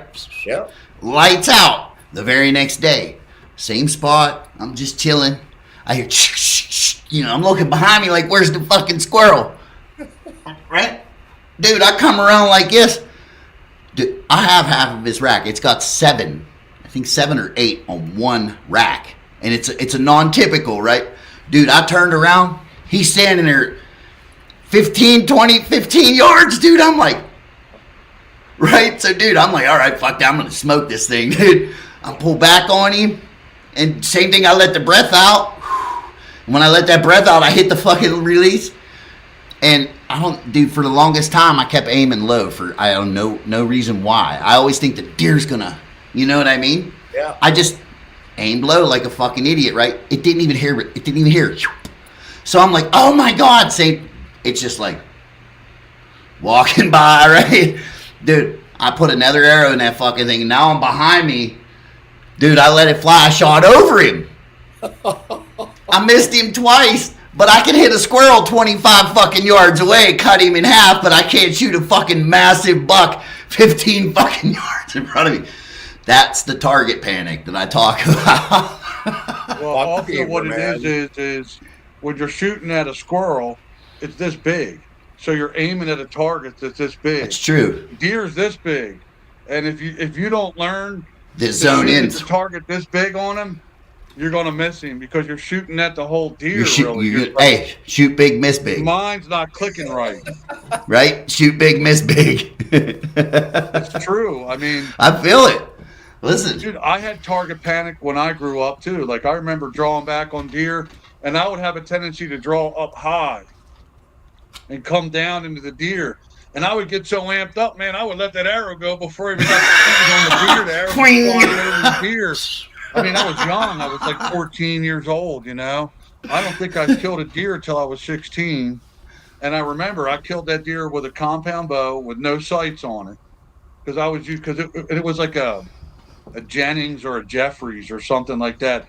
They were all wooden compound bows. They just had wheels on them. They didn't have cams yet. Yeah. So they were forgiving. You could shoot them with fingers. So like, oh yeah, that's nice. As So Daniel's you could shoot them Daniel. with fingers, and that's what I shot my first deer with. Like, and honestly, I learned too is like I didn't even aim at the deer. I did not aim at the deer. I picked a spot where the limbs were like this, and I picked a spot between them limbs and said, I'm going to shoot right through there. And I just waited for the deer to come through there. And when his vitals got in that V, I just shot into the V of the. So I wasn't even really aiming at the deer. I was aiming that little in spot. this little hole. And when the deer got in there, I just sent that arrow in there and smoked that deer. So like, it was a weird thing, but I didn't actually kind of like particularly aim at the deer. I was aiming through a hole to shoot. And then he just came into it, and I just let it go at the right time. So There's a lot of mind games you can play with yourself when you're shooting a deer. This is Daniel Stevens. If it's brown, it's down. Hey, Yeah. Richie, he must hunt Greene County then, huh? Dude, I'll tell you, one year, there was a couple times where I went out 3 different times and killed 2 deer from my tree stand with my bow. I would shoot one, get down, put it out, and come back in, get back up in the stand, and a little later I'd shoot another one, And I actually had one butcher tell me not to bring my deer to him anymore because he swore that I was poaching somehow, because I dropped a deer off to him. I was hunting up here around Westchester, got a deer, took it down to Oxford, took it to that butcher, and then I went hunting right up in Avondale, which was like 10 minutes away. I got in the stand, literally 10 minutes went by, and this big doe comes walking up to me. I smoked her, man. Got out of the tree, took her down, went back to the butcher shop, and he freaked out. He was like, "You're doing something." Yeah, I'm killing deer, bro. Deer, I'm filling fucking tags, motherfucker. That's what I'm doing. Like I couldn't miss. Up to that point, there was one point where I was like, I really got down on myself about wounding a deer. So I kept count at one point. I killed 20 some deer in a row without losing one with a bow. I don't remember, and without even missing one. I didn't miss a shot, and I didn't lose one. And then I missed a shot at a buck, like after 20 some deer I killed in a row, and I shot over top of a buck. And you want to talk about messing with your head, because right. When I thought I was never going to miss a deer again, Right. But it's always archery, and there's always something that can go wrong. Yeah, that's hunting. Little things you can't control, whether it's a limb that's sticking out that you don't see, or like you said, like something on your bow that's not right. Like I've had my rest get messed up and I didn't realize it, and it's shooting a foot high all of a sudden, and you don't know it until you just shot at that buck and your arrow went over top of it, So it can be frustrating, but it's an art form. I'm not gonna lie. When it comes together, it's awesome. I'm not gonna lie. I'm getting a buzz. Bam. All right. Bam. So some more questions. I got a list of questions here, man. So, we're just going to keep going until you're done. And I'm just going random too. So, yeah, I had to sit down and do this, So how long have you been making moonshine, bro? Like 16 years now. Oh, so you're up there with me. I've been 50. This is probably my 16th year here as well. Yeah. 15, 16. Yep, right in there. So you know what? Right there, that's enough. And we've been doing it just as long, man. So. Dude, that's right in there. See, I knew there was a reason. There was a vibe there. You know what I mean? You're 45, right? Yeah. Yeah. So yeah. See, we're right there. See, and Rich was probably getting sick of hearing about you, dude. Because I was like, I'm fucking Justin Meredith is talking to me. I got him in my DMs. Well, he was saying something about like some brisket moonshine or something. I was like, brisket moonshine? So I need to hear about brisket moonshine. How do you make brisket moonshine, and what the hell does it taste like? Brisket. tastes like brisket. But is it barbecued brisket? Like no, smoked? Like the meat, you taste the beef, and you taste the smoke, and you taste the rub. I mean, it's all there. Okay. Listen to while you're old, he says. But I need to try that sometime. Before the show, have you ever made that before? No, I've never done it before. So were they on the show telling you the same thing? Because they were telling us now is not the time to try something different. Right. Go with what you know. Right. Go with what you know, right? I know how to bring those flavors out, so I knew what I was having to do in my head to make it work. Right. And I had good ingredients to do it. So really, there's not much chance of anything going wrong. I mean, your flavor's either going to come through perfect or not enough, so you can fix that as you're running, right? So, as far as I was concerned, there wasn't very much to worry about. I was real confident with it. So now, as far as confident, So you had Donnie was on there, and then who was the other guy? I don't remember. John Murdo. Okay, so was it you and John at the end? Donnie. You and Donnie at the end. Okay. So was you kind of nervous meeting Donnie and like kind of know? I mean, because he's a professional. Well, he has a cooking background. I don't know if he's a professional chef, but he has a cooking background and shit like that. So like, did you get any nerves from that? Like, did it kind of make you feel like, ooh? You know, maybe at first when we first started, you know, we're sitting up in the little loft, you know, while the other shows are filming, you know, and we're all sitting up there talking. Sweating your ass off. Yeah. So, you know, we're all up there, kicked back, you know, and John was there first, and then Donnie didn't get there till pretty late. But, you know, you're talking to him, and you're like, sizing up your competition, you know, like, what are these guys? John's a professional distiller, you know, and he's got his button-up shirt on, you know, and, you know, he's talking all these technical terms on the distilling side. And Donnie rolls in, and, you know, he's loose, and, you know. Made you feel a little more chill, right? Right, a little more chill, but then he starts, you know, with the chef stuff, and I'm like, what? What am I doing here, you know? Like, fuck, what did I do? Yeah. Well, you guys are going to have a great weekend because I'm going home like tomorrow. No, once we got, you know, settled in and got to right.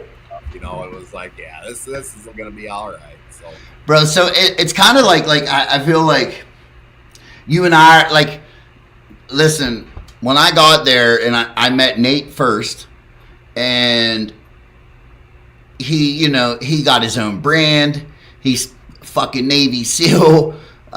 He's, you know, he owned his own distillery. Like, he's doing all this stuff.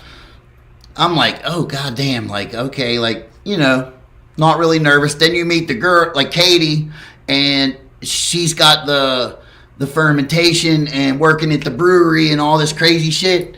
And then I'm sitting there thinking, like, and then you got me. Where do I fit in?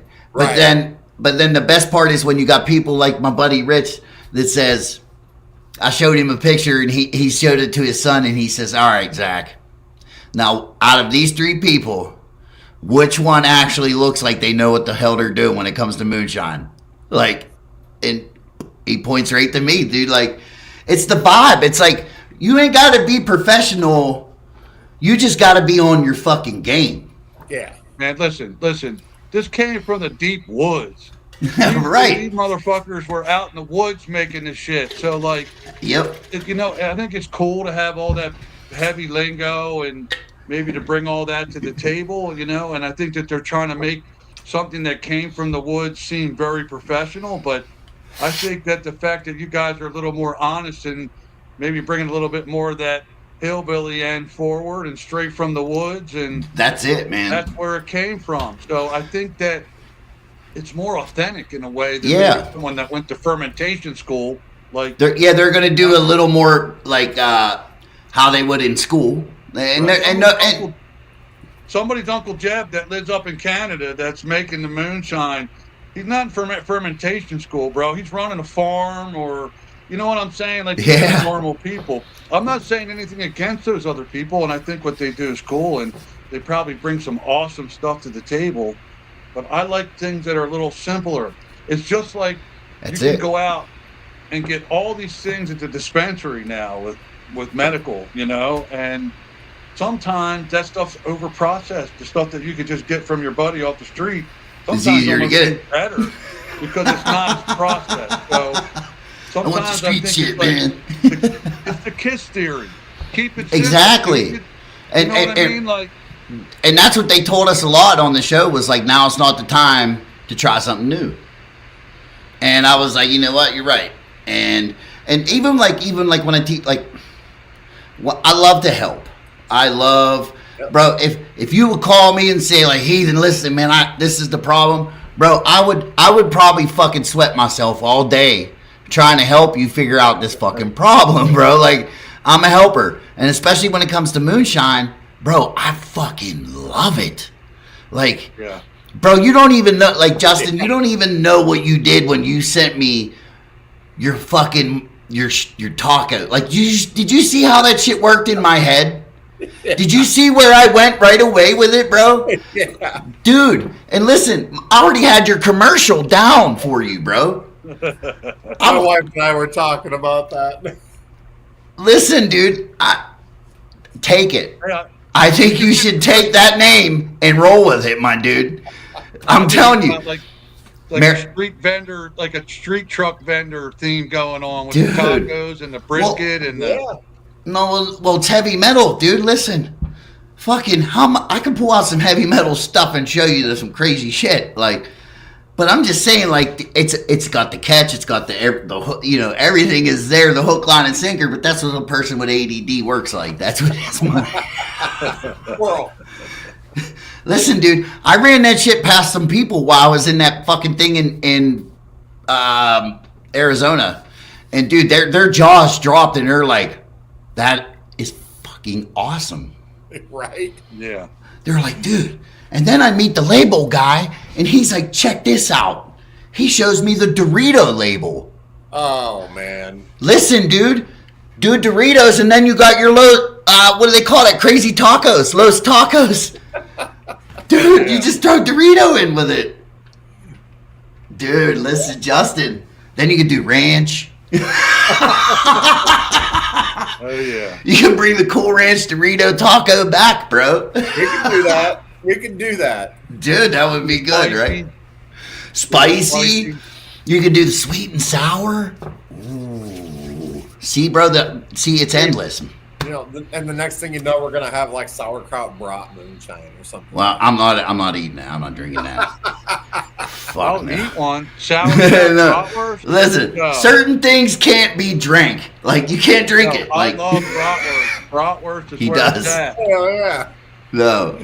Listen, you would laugh, dude. You would be like, if you knew how picky I am when it comes to food, you'd be like, dude, are you even a guy? Like, what the fuck is wrong with you? Like, Yeah, I you don't. are, but you're not. Like, you're picky, but you will eat McDonald's. Well, that's Burger King.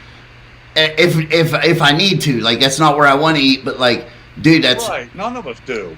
That's right, Dan. I don't eat steak. You know what I mean? I'm not a steak dude. I don't eat brisket. I don't eat pulled pork. I don't eat like none of that shit. What the fuck is going Something is on? wrong with him. I know, right? I will eat like. That's because my mom. I don't know, dude. Like, she forced me to eat that shit. When I got a good story. Check this Probably out. like eat broccoli and cauliflower. No, You no. don't have to force No. me to eat pulled pork or none of that. I'm Italian, bro. I like my pasta. You know, You're I'm- making me hungry. Listen, I got a great one. So I was probably like 12, 11, maybe 9 or 10. Okay. And my dad was a tattoo artist.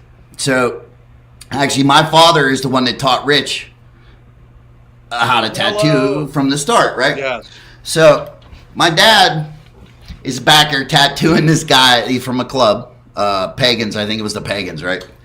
First of all, my mom was like, "You can't wear that jacket in here." He says, "Lady, this is my cut. It doesn't come off." She said, "Then you don't come in my house."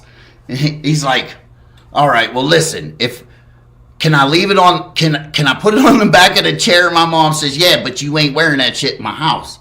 So it's on the back of the chair. It's time for me to eat.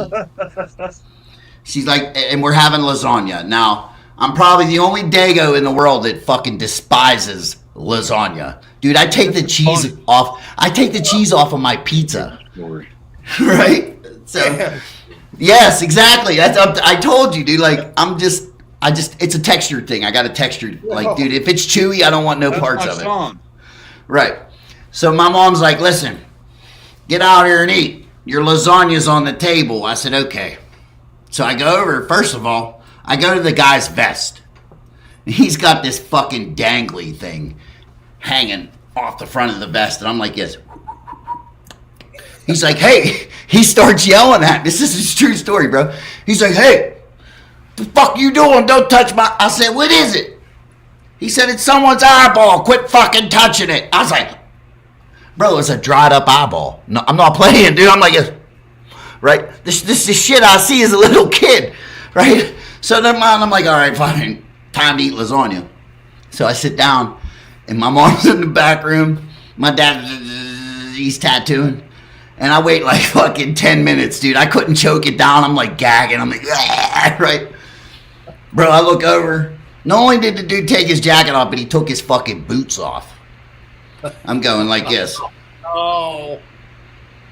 If I put this lasagna in the garbage, that's the first place my mother's gonna look. She'll never look in the guy's boots. Right? Bro, I took that fucking whole piece of lasagna right in the boot. Right? I fucking took the plate, put it in the sink. Mom, I'm done. Okay, you can go outside now.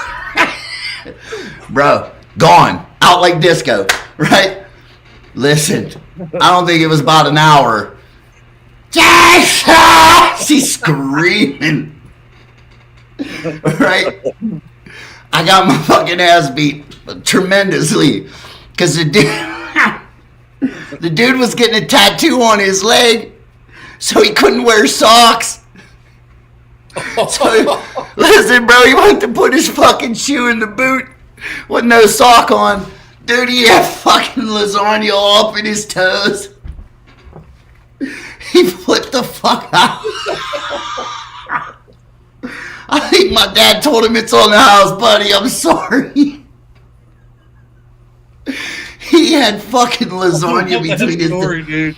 Yeah. Listen, the best part though is the best part was like years and years, my mom had just passed away and me and my dad was kind of hanging out fishing one day, and out of nowhere, he looks over and he says, bro, you remember putting that fucking lasagna in that guy's boot? I said, yeah. He said, man, Bert, I didn't want to fucking beat you. He said, I didn't want to beat your ass. He said, because deep down inside I was dying, dude. He said he said he didn't give a fuck about that guy. Even the guy's face when he put his boot on was priceless. He said, but my mom was in like, you gotta whoop his ass. So he told me, he's like, dude, I didn't want to whoop your ass, but I had to. He's like, but that was some funny shit. Oh, man. Bro, I had some fucked up shit. Sitting there playing with the guy's eyeball. Hilarious.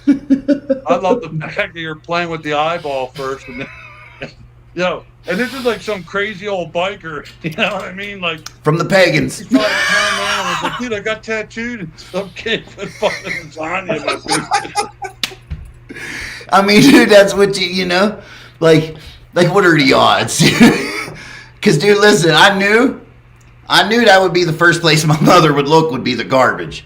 And I ain't like... How long do you think his boot smelled like garlic? Listen, let's not talk about garlic. Dude, I bought shrimp eggs to go trout fishing with. And today I used them for a little bit. And they're garlic scented shrimp eggs. Oh, God. Bro, it's like you're talking to a fucking drunk 3 feet away. They fucking a whole head of garlic, right? Here's the best part. I'm fucking tying on a new hook. I go bite that little piece of string off. 2 minutes later, I'm like, the fuck I eat tastes like fucking garlic, man. It's all, my lips were all oily and shit from the fucking eggs. That's my So life. you took one out of the jar and went, No, dude. No. I would rather eat them. Listen, I'd eat them if they were regular if I had to, but not shrimp or not garlic flavored. Jason, I would pay to see that old biker put his fucking boot on, man. I would have paid to see that shit. That's one of the funniest stories ever. Dude, that guy was... Your dad, too, like... Your dad was freaking serious dude, man. He was a serious dude. Listen, just imagine. Your dad in a huge way. Your dad's forearms were like, wow. Listen, this is no lie, Justin. So, like, when Rich met my dad told him, he says, I need to even know if you know how to draw. He says, go home and draw me a picture, come back, and I'll tell you if I'm going to teach you, right? Meanwhile, my dad already knew he was probably going to teach you because, like, he was just, he's just trying to flex a little bit is what he was doing. That's how my dad worked, right? So Rich is all stressed the fuck out. He tells me, he's like, Jason, I was so stressed out trying to figure out what to draw. He says, so I pulled his shirt out of the closet. And I draw this picture that was on the fucking shirt. And dude, I didn't know this until Rich told me this story. Like, my dad never said nothing to me about it. So, and Rich, the day comes where Rich has to go down there. He goes down and he takes the drawing and he shows my dad. My dad's tattooing somebody, right? Well, he goes in there, bro, he's tattooing the same fucking picture that Rich drew The night before. the night It before. blew my mind. I walked up. He said, let me see what you drew. I walked up with the drawing, and he's looking at it, and he's looking at me, and he's looking at the drawing, and he's looking at me, and he goes, how did you know?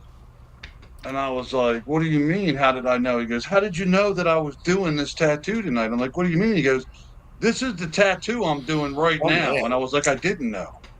It just happened to be the T-shirt I pulled out of a drawer because I had never drawn a tattoo before. Like I wanted to learn how to become a tattoo artist. I had drawn stuff that my friends got tattooed on them, but I'd never really drawn a tattoo. And so I was like, what do I draw? And I really couldn't come up with anything. So I pulled the shirt out. It was a skull with a Confederate flag on a hat, on a cowboy hat, with a hole through the hat, and he had a corncob pipe. And I think he might even had like a bandana around his neck or something. It was like pretty like common shirt back in the day, And but that was wild. That was like just like what you're talking about, Jason, with what were the chances of them doing the orange cinnamon roll? Right. And right. So it's like when the planets align, those things happen, and those signs, they smack you right in the face. So you're on the right path, right? I mean, that's how I feel. Most of the stuff in my life that I have felt that's been right for me and right for my life, they just kind of happen that way. Right. Perfect. Boom. Boom. So what's next on Justin Meredith's list of craziness? Redneckery. So listen, you see them little dog videos that I post all the time? That's strictly for you, bro. Because they say fuckery all the time in there, and when I hear the word fuckery, I'm like redneckery, like Redneckery. Oh man. That's some shit you should trademark that. Oh yeah. There's gonna be some merch coming out with some redneckery on it. That's for sure. Yeah, dude. Fuck yeah. When we were watching that, I completely even forgot, saying anything like that. So we're all watching the viewing party I had. Just like for you when right. It tastes like a winner. It's that one line. And I was like, oh my god, and all of a sudden my phone blows up. Everybody's like redneckery. The fucking tagline of the 2025, bro. Rednecker 2024. Sorry, whatever. But yeah, dude, that's the shit. Like, yeah, I was just doing that the other day. Did I send you a picture of the shirt? Mm-hmm. Yeah, right. So I was just kind of like sitting there thinking, like, my wife had a whole bunch of different like things that we kind of sat down and wrote out, a whole bunch of little ones, and I'm like, dude, listen, man, I got a fucked up mind, so I can think of a whole bunch of good shit, dude. Like, right. Yeah, like don't be swinging that thing around here. Yeah, like listen, using it. They don't call me Meat Man for nothing. Don't call me Meat Man. Don't be swinging that thing around here. You keep your Meat Man away from me. You swinging that around here, you better be ready to use it. Only if you got a helmet on, bro. I heard that the other night. Don't be swinging that around here. Is that what they tell you? I'm like, listen, I gotta. They tell me that. I'll be like, listen, you gotta swing from anything you can. I'm just trying to give you a vine to grab onto, honey. It's a good thing you got small hands. Burger King hands.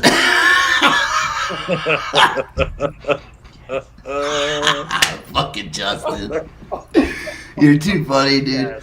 Oh, so your taco shine, bro. How hot did you have it? Like, I know, like when you had sent me, like, where did you start off on that? Like, where did it come off at? It came off about 155. God damn, bro. Yeah, it was hot. It was hot. There's no doubt about it. But the flavor that came through at 155 was intense. You know, There was a lot there. Yeah, it was the same with the brisket. You know, like when I did that on the show. But like this, the flavor was like, so you could smell it. You know, coming out of the work. It was like, this is just. Yeah, I was so excited, and you know, when I took that first drink, you said, you know, make sure that you FaceTime me when you take that first drink. And I'm like, man, I'm waiting, and I threw the heads out. Yeah, and I'm like, all right, here we go, you know, and I'm like, oh my god, this is like. And listen, you could tell when someone's bullshitting, bro. And you were like, there was no bullshit on his face, like. You could see the surprise, like, because I don't think you could smell it, but maybe you weren't expecting it to be so bam, like, right. And, whoa. When the heads were running off, you know, I swiped my finger through it once, you know, and just kind of touched it on my tongue. And, you know, at that point, you could taste a little bit coming through. But when you actually got a drink of it, it was like tenfold on the flavor. And it really did surprise me. So, okay. It's interesting. As strong as it came through at being 155 proof, I was like. So how many gallons did you? So like, to get that strongness, did you have a big batch? Like, did you make a bigger run or smaller? I just did a small test batch with it. So. Okay. I think by the time it was all said and done, I think I had about 2 gallons of it, probably. Okay, and what size steel is that beautiful fucker behind you? 50 gallons, baby. Listen, man, I gotta step my fucking. Well, I mean,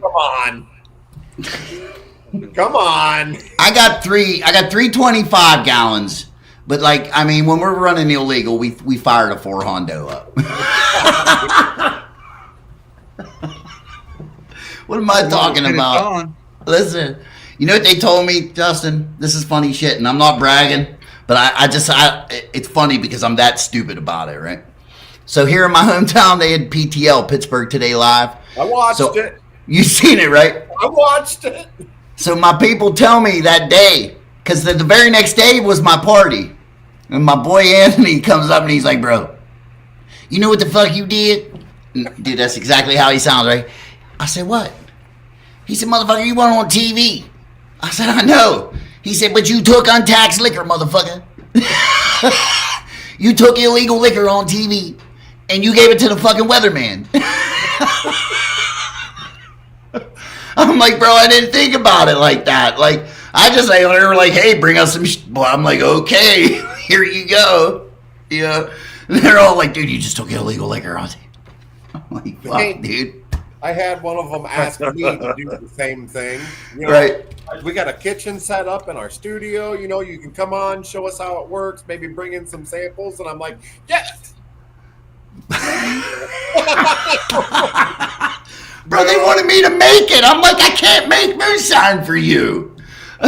Bro, look at me, right? So you got me with a mohawk. I'm walking down fucking Pittsburgh with a beer keg steel, column steel. Anybody see the newsroom? You know what I mean? Oh, that's hilarious. But here's the best part. I get all the shit set up in there and behind the stage, like behind the scenes. So I was going in the green room to wait. And I'd already put all the moonshine, all the drinks in the refrigerator. And I was coming back from there. And there was a lady in there.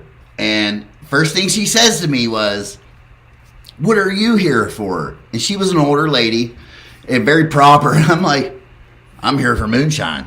And she started laughing. She said, I know that already. I said, how the fuck? I'm thinking like, how the fuck you know? She said, because I saw, dude, they had me in like a 3-page fucking spread on the news, inside the newspaper. She's like, I read the whole article about you. And I'm like, oh God, right? Here she's a, like she teach etiquette. She's an etiquette coach. And you got me, I'm like, you want to drink some moonshine? Right? She's like, well, not today, but maybe some other day, right? So I'm like, no, you're going to drink my moonshine. So, because I got something new for you. So I go in and I get it out. So it was a full jar when I got there. Then I get back to the green room. There's 5 new people in there, and they're all Edgar Snyder lawyers. We don't get paid unless we get you money, right? Those guys, the one that's been here forever. So I'm like, who wants moonshine? Dude, every one of them was like me, right? So I'm like, fuck yeah, I brought my own shot glasses, dude. I lined them out. They all drank some. She didn't want none because she was, working or whatever. Dude, I'm sitting there thinking, what, who better to have on my side than fucking Pittsburgh's top lawyers, right? Yeah, but then I'll in about 24 hours. So. That's right.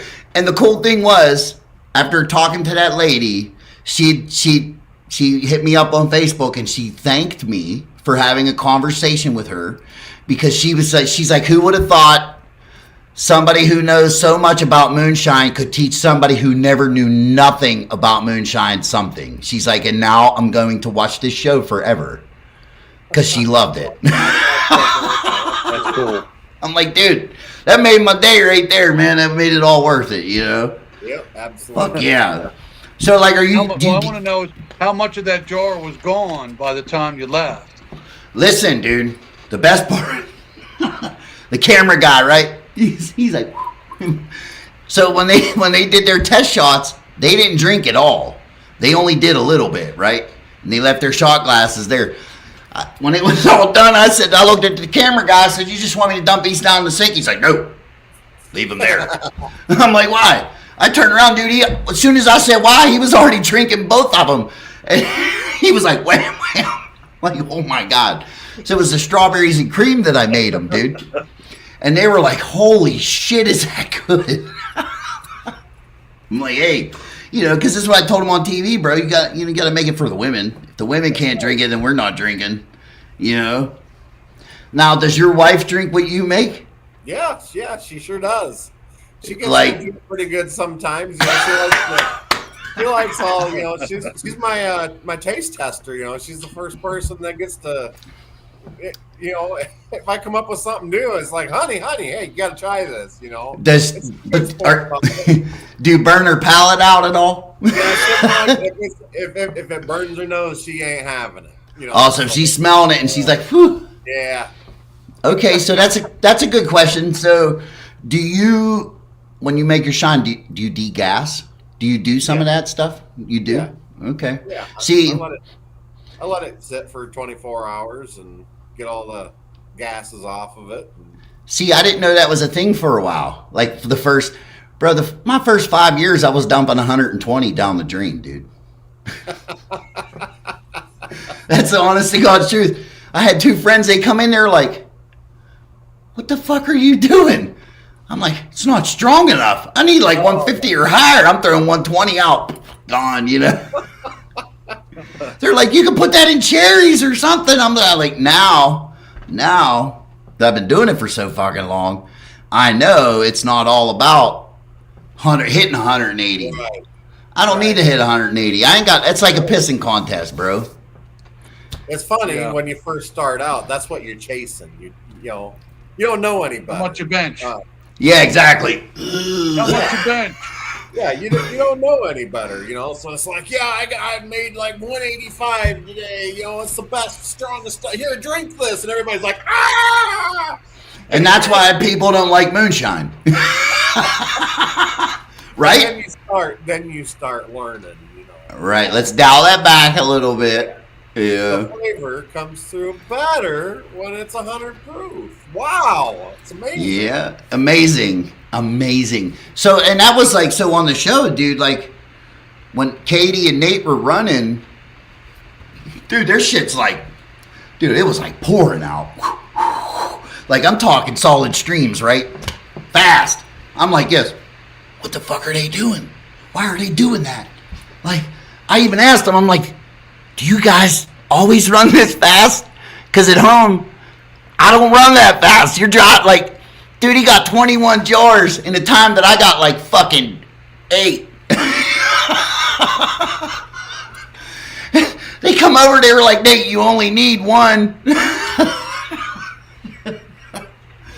Like, so like, do you believe, like, are you, I guess so, I mean, you do a strip and run and shit like that first? Do you do that a lot, or do you just you're on with a I don't thumper? do a lot of stripping runs. Certain things, if I'm trying to make certain products, I will. Like rum can be one of those that, you might want to do a second run with sometimes. Or like the heritage corn, like I like using the Bloody Butcher a lot, and Daniel's nemesis, the Jimmy Red. Yeah, right. But you run the first run to get that oily earthy taste off, and then the second run's where you refine it and turn it into a really good. So that's why okay. So don't laugh at me, dude. Like, I'm not a corn guy. I don't make a lot of corn. That's why they run corn twice. Sometimes. Because to get that earthy kind of out of it and smooth it out. The heritage corn, like the Bloody Butcher, it's got a real earthy taste. It's got a lot of oils in it. So it will come off with an earthy taste, and then when you run it a second time, it cleans that back up. Like so if I'm running regular yellow dent corn, one run's enough because you want that flavor from the corn to come through and the sweetness and everything. But if you run that a second time, then it starts taking away from that. Okay. See, I'm a sugar guy. We do sugar shine. Like, that's what the people want around here, so that's what I make. And it's funny because my taste tester, my buddy Anthony, bro, listen, you couldn't fool that dude in a blind taste test. And I'm talking, dude, he's like, I'm like, yeah, check this out, bro. I got something good. So I'm always wondering, like, what I'm making as far when I make corn. Because I'm going to be honest with you, bro. I've only tried corn liquor like that, like Shine, a handful of times. Right. And it, like you said, it's 180 fucking proof. I don't want to drink that. Right. And that's what everybody wants to give me. I don't want to drink that. Like, dude, listen, I'll put that in my truck, all right? If that's that what you want, like, cool. It burns blue, dude. You know what I mean? Like, great. I want to taste like a good. I want to taste something good. You know what I mean? Like, I don't have nothing to compare what I'm making to. So that's why, like, I don't want to feel like, hey man, fucking send me some. Like, I just don't know what good corn liquor is, and that's being honest with you. Right. You know, I'm being honest with everybody. And it was funny. My uncle even told me before I went on the show.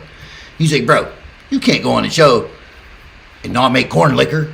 I said, you're right. Give me some corn. So I made corn liquor before I went on the show. To me, dude, I could taste it. It just like in it, like boom. To me, it tastes like dirty gym socks. All right grain. There, all grain corn. That's what we want, dude. Bam. All grain. See, you want me to put some in a box? What makes it all grain? What is all grain? Explain all grain. No sugar. Oh, okay. You converted. Absolutely zero sugar added. So. And how much? Where did that come off at? All grain doesn't come off real high. I think it probably came off 135, 140, somewhere in there. Listen, bro. Sometimes my sugar only comes off at 140. Yeah, it's just my starting gravity usually on my all grain is somewhere around probably like 1.06, somewhere in that area. You could boost it up if you wanted to put some sugar, some sugar. A lot of guys use dextrose. Do you like using dextrose? I've used it before. And I think it's too expensive. It is. For what it is. So sacrifice. I think when you have that lower starting gravity, your flavor's better. In all honesty, when I start with a lower starting gravity, I don't get as much out of it, but I get better flavor. So it's more condensed in flavor than you're getting. And then if you ran it again, it would probably get a higher proof. Right. But you're going to lose your flavor. Right. And I also like to, a lot of people say, well, let it finish at 0.99, make sure everything's gone. I like to finish at 1.000 because you don't get that dryness out of it. So when you're finishing all the way out, it's dry, right? Right. That's what I keep hearing. It's dry. So, so I pull it a little bit earlier sometimes than, what a lot of other guys do. And it's all preference. There's a million ways to do it. They're all right, It's, There's 6 ways to do everything in this industry, right? Whatever works for you. But this tastes damn good, so. Listen, bro, you're making me like, that's how I want to taste it, man. I'm like, dude, I just need something good to compare. Because, like, I've tried it different ways, you know what I mean? Like, believe me, I can make it. Every time I made it, it tasted like corn to me or like dirty socks. Hey, so did you only run it once, or did you run it twice? I ran it once, but I have a thumper. So does that make a difference, Justin? I have a thumper. And you still run it twice? No. Okay, so if you have a thumper, you're only going to do it once because that's double. Technically, I call it my first run because it's the first time I'm running it through the still. Gotcha. So if I am doing, like a Bloody Butcher, I will run it through the thumper and the pot both once. So like I don't call it a full second distillation. It just doesn't count as a distillation. So like when you're doing a Bloody Butcher, does the mash like nice and fucking red looking? Oh yeah, Is it?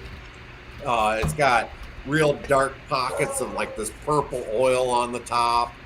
I mean, it's just nuts. So what is the oils? Is that, and that's the off flavors that people get? No, it's probably loaded with flavor, but it's just that oil that's in that corn, And That's crazy. Those dark varieties, I think, tend to have more oil in them. So have you ever done a blue corn? I have not done a blue corn yet. I've done the white corn, and I've got a guy over here that's got some blue corn ready. So when I'm ready to try it, all I gotta do is go get it. It's pretty good. Now that gave me a good earthy taste, man. So yeah. Shed Shiner, who's in some of the groups that we're in, he lives right down the road, like not far from me. And he came to the viewing party, and he had some apple brandy, or I think it was apple pie or something, and then he had some blue corn. And I'm gonna tell you what, bro.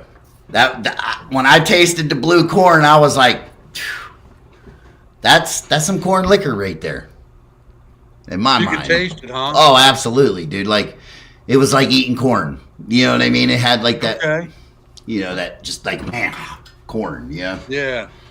So I'm kind of eager to taste some Bloody Butcher, or some Jimmy Red, or, I want to taste the brisket. I want to taste the brisket. Listen, he's the guy with the brisket, though, man. Like, I can eat a real piece of brisket right now. I'm hungry. Bro, we're almost at 2 hours. This has actually been a really good one. Yeah, it was. That beginning was a little messed up, but hey, We got our shit together real quick. Sorry, man. Listen, bro, I'm sitting there this morning going, because, we had talked the other day, and I'm sitting there going, listen, I've been hearing Daniel Stevens fucking busting my balls about busting your balls. Listen, I don't even want, I'm just like, you know what? He was busting my balls about some shit yesterday. I'm sitting there just thinking, you know what? Part 2 of that should be I'm still going to do it. Yep. Just because he wants to bust my balls, I'm still going to do it. Yep. He's getting part 2. Part 1's going to set him up, and then part 2's going to be BAM! Smash him down. He ain't watching no more because he's not over here chattering away either. Yeah, right. Like, see, he even said we're no longer friends. 7:53. He's been gone for half an hour. Listen, man. Daniel's a good dude. I can't. I don't think anybody could sit through any of these full podcasts. I mean, maybe some people do. I don't know. Oh, man. Well, here's the thing, and that's kind of why I was coming off with some crazy questions, you know what I mean? Like, because I know you've been on some moonshine podcasts and stuff like that, so I'm just trying to just mix it up a little bit, keep it. Yeah, I like it. Well, I got a question. Go ahead. I got a question. It's a serious question. We're going to go from I know what the it most is. serious question that there is. I know what it is. I got to know if you have ever seen or believe in or want to find Bigfoot, because I love to ask everybody about Bigfoot and what they think about Bigfoot and if they've ever had an experience or know of anybody that has. I'm a believer. I'm a believer. See, We are too. I'm all about some I'm Squatch, a bro. believer. I've never Yeah. had anything myself. I do know people that are like one person I know in particular is like a pillar of the community type. You Okay. know, straight as an arrow. And Yeah. him and his wife both told me that one night Bigfoot walked across the highway in front of them when they were driving in their car, and it was a quarter mile away from my property. You know, Oh, so cool. I'm like, From your property? from my property, and it's, you know, so I'm taken aback like this, like, motherfuckers, I'm sitting in a goddamn deer stand out here in the dark. That's exactly what I'm thinking in my head. Like, this motherfucker just told us how he likes to go in 2 hours before daylight, like it's dark. Yeah. I Yeah. know, like, this guy would not bullshit about something like that, and I was like, Yeah. well, all right, that, you know, I'm a believer. There's got to be something out there. I Made don't my know hair why- stand up, bro. Made my I hair don't know why stand we don't up. find someone passed I'll tell away you or what, anything one time- anywhere, but I always like to. I believe in Bigfoot. I've never seen him. I don't. You know. One time I thought I saw a Bigfoot. It was my eyes playing trick on me. I was up in Maine, and I was up there deer hunting, and everybody went in for lunch. So I decided to grab the shotgun and go across the street and go grouse hunting. And I went down in there, and I jumped a moose. But when I first saw it, all my eyes caught were the front legs coming up the chest and the neck and the head kind of forward. And that's all I saw, kind of like running through the woods. And I thought for a second it was like a Bigfoot or something, but then all of a sudden I saw the rest of the body. Well, at first, Trying to catch up to the head. And they're so big, they're like 10 foot tall, you know. It's like, what is that? And then it was a moose. And so, but I have a friend too that hunts up in Maine. He hunts with a guy named Hal Blood. And actually, Hal Blood is someone I would love to get on here. He's a real famous deer guide up there. And one of the guys that hunts with This my buddy, motherfucker. they would go like to make a phone call. They have to go up into this real distant place up on this mountain to be able to make a phone call. Yeah. And apparently this guy was up there, and there's no one back there. They're like miles back in there. And apparently the guy said that when he was in his Jeep back there trying to make phone calls, something was throwing rocks at his Jeep. And actually, I think like a rock actually went like boom off of his Jeep, and he like freaked out because they're in the middle of nowhere, and he just took off because I think he swore like Bigfoot was throwing rocks at his Jeep. Look who decided they wanted to pop in. Man. Oh, What's up, ladies? Mr. Shit Talker himself. I ain't worried about you two. Y'all can't do shit. He was listening, dude. I see. he came back from the dead there. Look, He heard everything. Look. I gotta wait for this bucket to fill up. Oh, sorry, bro. I'm getting every ounce out of this expensive Jimmy Red shit. Listen, bro. I'm waiting. I've never tasted Jimmy Red. What's it taste like? Well, it tastes like shit to me, but I'm gonna send you some. Listen. When I met him the first time, he was like, "Hi, I'm Daniel. I fucking hate Jimmy Red." And I still do. He's like, "But if they ask me on TV, I'ma tell them I love it." And I did. And he And I did. And I That is did. funny. Listen. Oh, boy. Daniel, listen, just like Justin as well, my wife and everybody, all my circle here, they probably felt like, we're losing him, man. Can we pull him back in? Like, we're losing him, because all I talked about was you and fucking Meredith. When I got to talk to Meredith, like, I was like, he answered questions. Yes. Like, Hey, look, this is the first time I've ever ran tails on a run before. Oh, what the fuck, man? Getting the goodie out. Hey, this shit's expensive. I'm gonna get every drop out of it. Yeah. I mean, what are you going to do with them tails? It's not like you want to put them back into something else other than Jimmy Red. I'm stripping 10 gallons tonight, 10 gallons tomorrow night, and then I'm gonna rerun all of it. See, you know what's... So, check this out, dude. The other It's the night... first time I've ever made a second run. It'll be worth it. You're going to love it. So, the other night, I shut it off at 110 proof, right? I killed it. The next morning, my kid went to school. Everybody's out of the house. I said, fuck it. I'm going to fire that thing back up. In my mind, I'm thinking, like, it's going to come off at 110 where I stopped, you know, because the beer keg was... Bro, listen, I got a whole nother jar of 150 out of it. Yeah.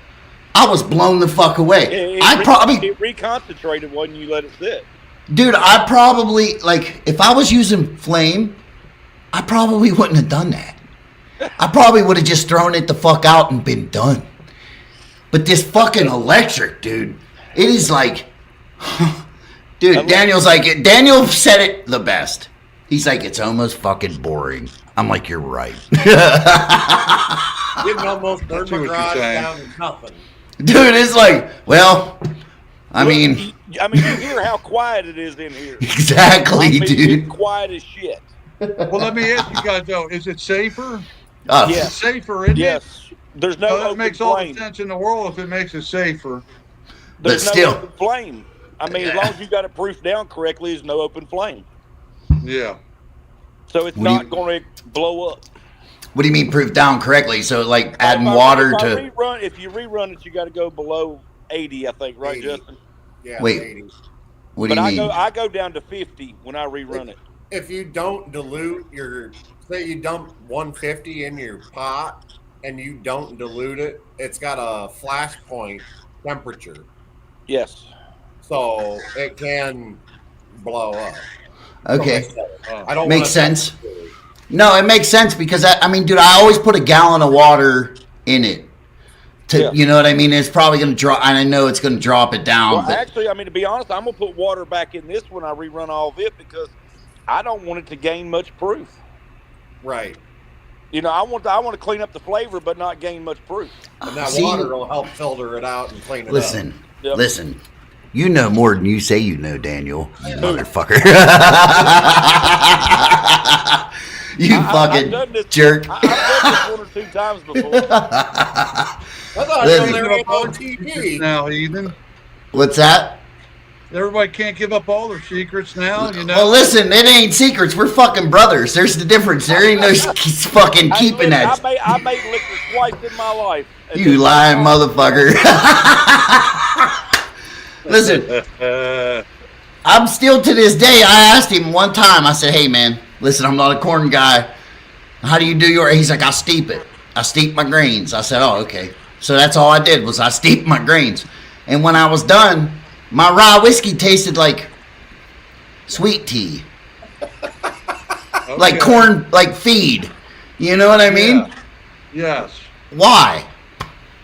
Because I didn't break them up? Because I didn't steep them long enough? Or what? No, I mean, I steep them, main thing, even if you convert them, I steep them because they won't clump together. And steeping them for like 3 days also starts the malting process. See, now, time the fuck out. You say 3 days. Now, see, this is new. See, I'm like, come on. He only give me little bits. He don't give me everything. You're right, I guess. Look, seriously, I do 72 hours. I steep them for 72 hours. And it starts the malting process, breaks them down, and then they're easier to convert. Okay. See, and they I learned... even if you put them overheat, they won't clump together. See, I learned a lot when I went to that thing in Arizona for the craft show or whatever. And I talked to the lady from, like, Fermentus, I think it was. And, dude, she had a great way of explaining to me how, like, she explained it to me how nobody else has ever explained it to me about the chains of sugar. Yeah. And there's maltose and fructose and, like, all these different chains. It's finding what works best to break those chains into smaller chains, which eat those chains up and, you know, yeast making liquor. And when she kind of put it to me that way, I was like, it makes sense. Now, off the subject only because I could see that Daniel is wearing a North Georgia t-shirt. It's just luck of the draw today. Listen, dude, I was at trout camp. Me and my brother fished all day. He went home, and I'm like, fuck, I'm going to the dispensary, get my fucking hookup.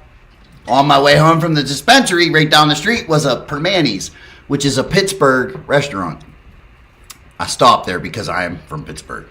So I stopped there. I wanted a Blue Moon so bad, dude. And I'm like, I'm getting a fucking Blue Moon, right? So I get a Blue Moon. I'm drinking. I turn the fuck around like 10 minutes later. Across the bar, there's a guy and his wife, and he has a fucking North Georgia Steel t-shirt. Now, I'm there by myself, so that's my in.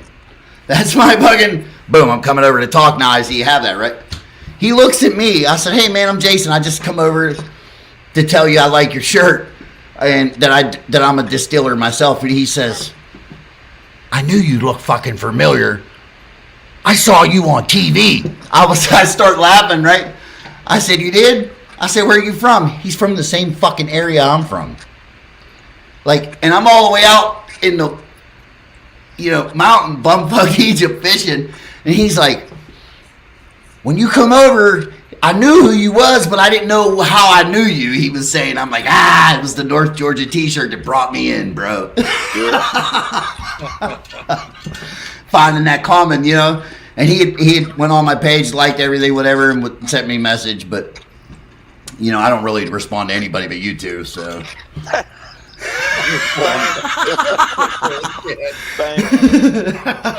See, what they really don't know, like, me and Justin probably feel the same way. Like, we're like, ultimately, Mr. Stevens is Mr. Hollywood. Like, he's just really busting our balls because that's what. Like, I almost feel not worthy being on here at the same time. Lord. I know, right? I'm sorry. You want me to get him off here, Justin? I've never been on TV, so I don't know. Yeah. Unless cops counts.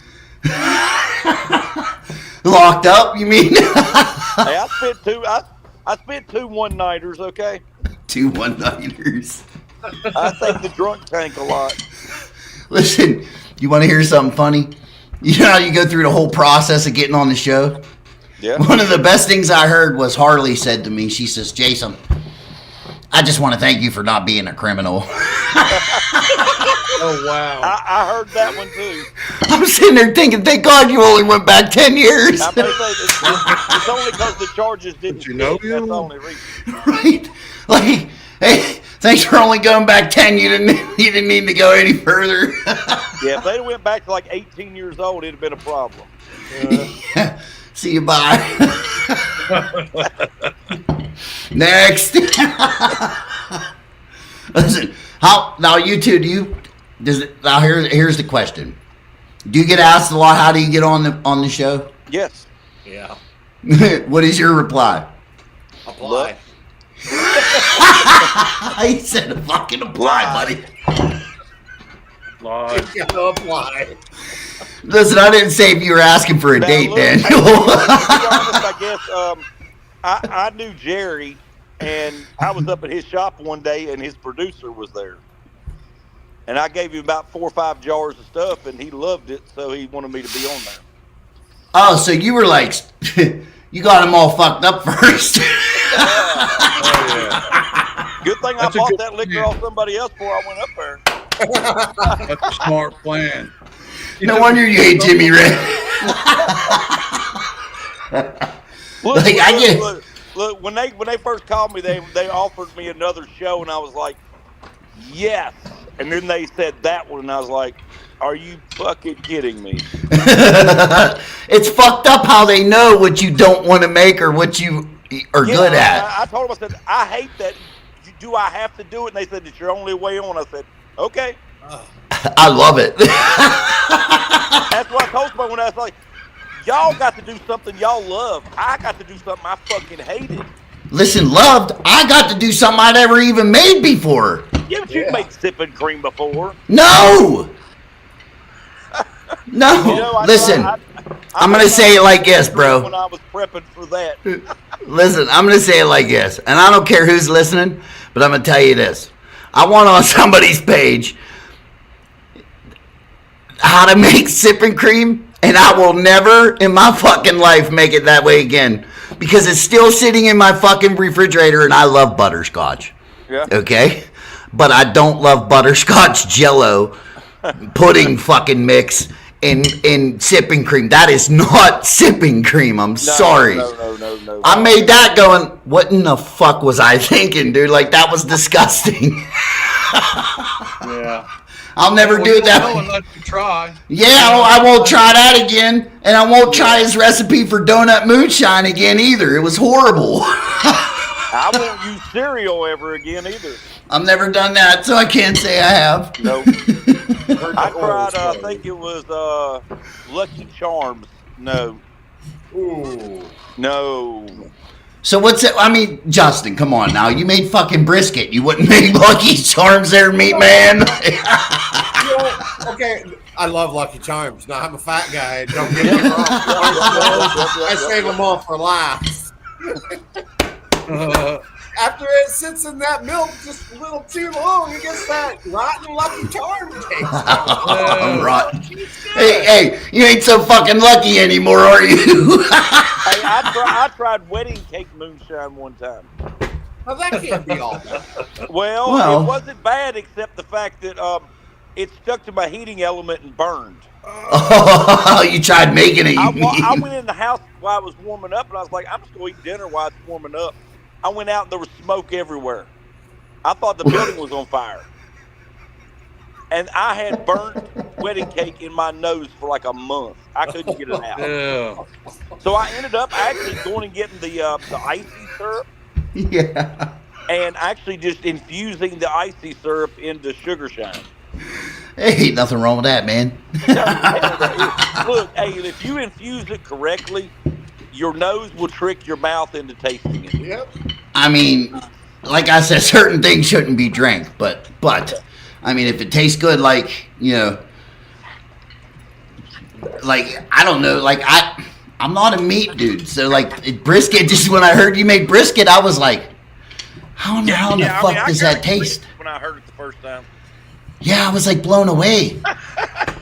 Like, I was, I don't know yeah. if I could get drunk on it, but I would try it. I don't know. I would have to, until I tried it, I don't know. What could you pair it with? Brisket? I mean, I think if you paired it with anything, you'd be wasting.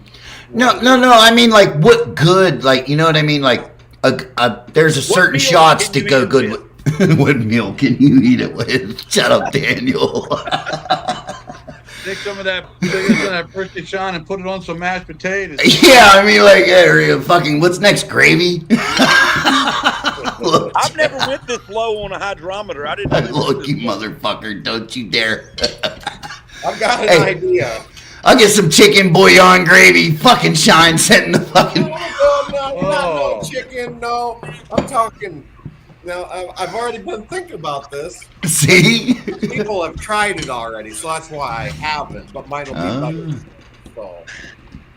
Boom. Chicken sounds like it would be Favorite gross. breakfast, man. Daniel, come on, help me. Your favorite breakfast? Fucking French toast, bro. Biscuits and gravy. Yeah, but wait. It's got to be you're absolutely right. You are 100% fucking right. But it has to be like, it can't be like the bland, like it just tastes like fucking flour. No. Okay, Zach, I can't see your comments, so I don't know you're talking. I He can't see. texted me that I'm not answering him. Oh, okay. Tell him I'm sorry. I'll ask him here. Hold on. Dude, it's hard because I don't see the Facebook comments on here, just YouTube. Oh, so yeah. he's probably Facebook because he's kind of, backward. There we No, go. he's actually the dude that, the Steel and the Clear guy, Oh Yes. yeah. ABV Society. Yeah. He's the other, the not so knowledgeable half of that one. Those guys No, are we had good shit. 85 comments on that shit. So He's a good guy. Cyrus just knows everything. So Daniel, or I'm sorry, Justin, are you attending Farm to Bottle I think farm to bottle is the one I'm going to try to shoot for. Yes. in Ohio, right? Yeah. Daniel, I don't know what the fuck you're making. nope. You don't. You got too much going on in I your can't- life to make I can't anything. plan that far ahead. Right. Are you doing? But come on, dog. You gotta go to like Maggie Valley, bro. I'm almost certain Maggie Valley is going to be a no. It's my birthday, dog. How can you be like no? Sorry, we told them to postpone it 1 week, and then I'll be able to go. You did it last year too. Yeah, I skipped last year too. I know. So fuck it. You should come this year. Dude, I gotta fucking work. Listen, Right. bro. You know, I kind of own a business. I have to work. We're not at all stay-at-home dads, okay?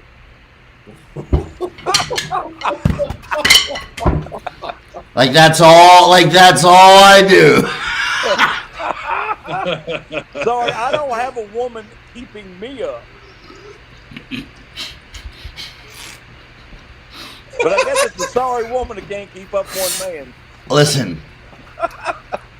She wakes me up. It's not keeps me up. She wakes me up, motherfucker. Every morning at 6 a.m. she wakes me up, bro. Even though I'm a stay-at-home dad, I have responsibilities. Okay. Not many. She's making sure your ass gets up. If she got to get up, you got to get up. You make sure you're up to cook her breakfast for her before she goes to work. Motherfucker, I don't cook. Well, damn, you must have got one about 2 foot long then, since you ain't got to do Oh, that. you don't never cook? My tongue can touch my nose, bro. Oh, okay. Man, how do you get by with that? How do you not cook? How do I you don't get by cook. with that? Like, listen, I'm gonna tell you why I don't cook. Because the last time I cooked was at a restaurant, and I fucking hated it. And I actually went and got into that restaurant underage and beat the fuck out of like 4 or 5 bouncers at the end of the night because my brother wanted to beat up the other guy. So we had to beat everybody up, and I couldn't go back to work there and keep cooking anymore after I beat the fuck out of everybody. Yeah, but I don't know how you survive without the cooking, man. You My gotta wife eat out. is an awesome cook. Listen, I've got it made. Mine left for 5 days. She cooked 5 separate meals and put them in the refrigerator for me. That's a good woman. that's a great woman. You know what my woman said? Mine says, Either that or she don't want me to miss my poison. That's it. mine says, here's the fucking credit card, don't starve. She wants to make sure I get my poison in this week. I guess. Yeah, right. She woke you up, huh? Hey, you don't shave your head. That's because your wife's food falls out. I rubbed it off on the headboard, son. On the pillow.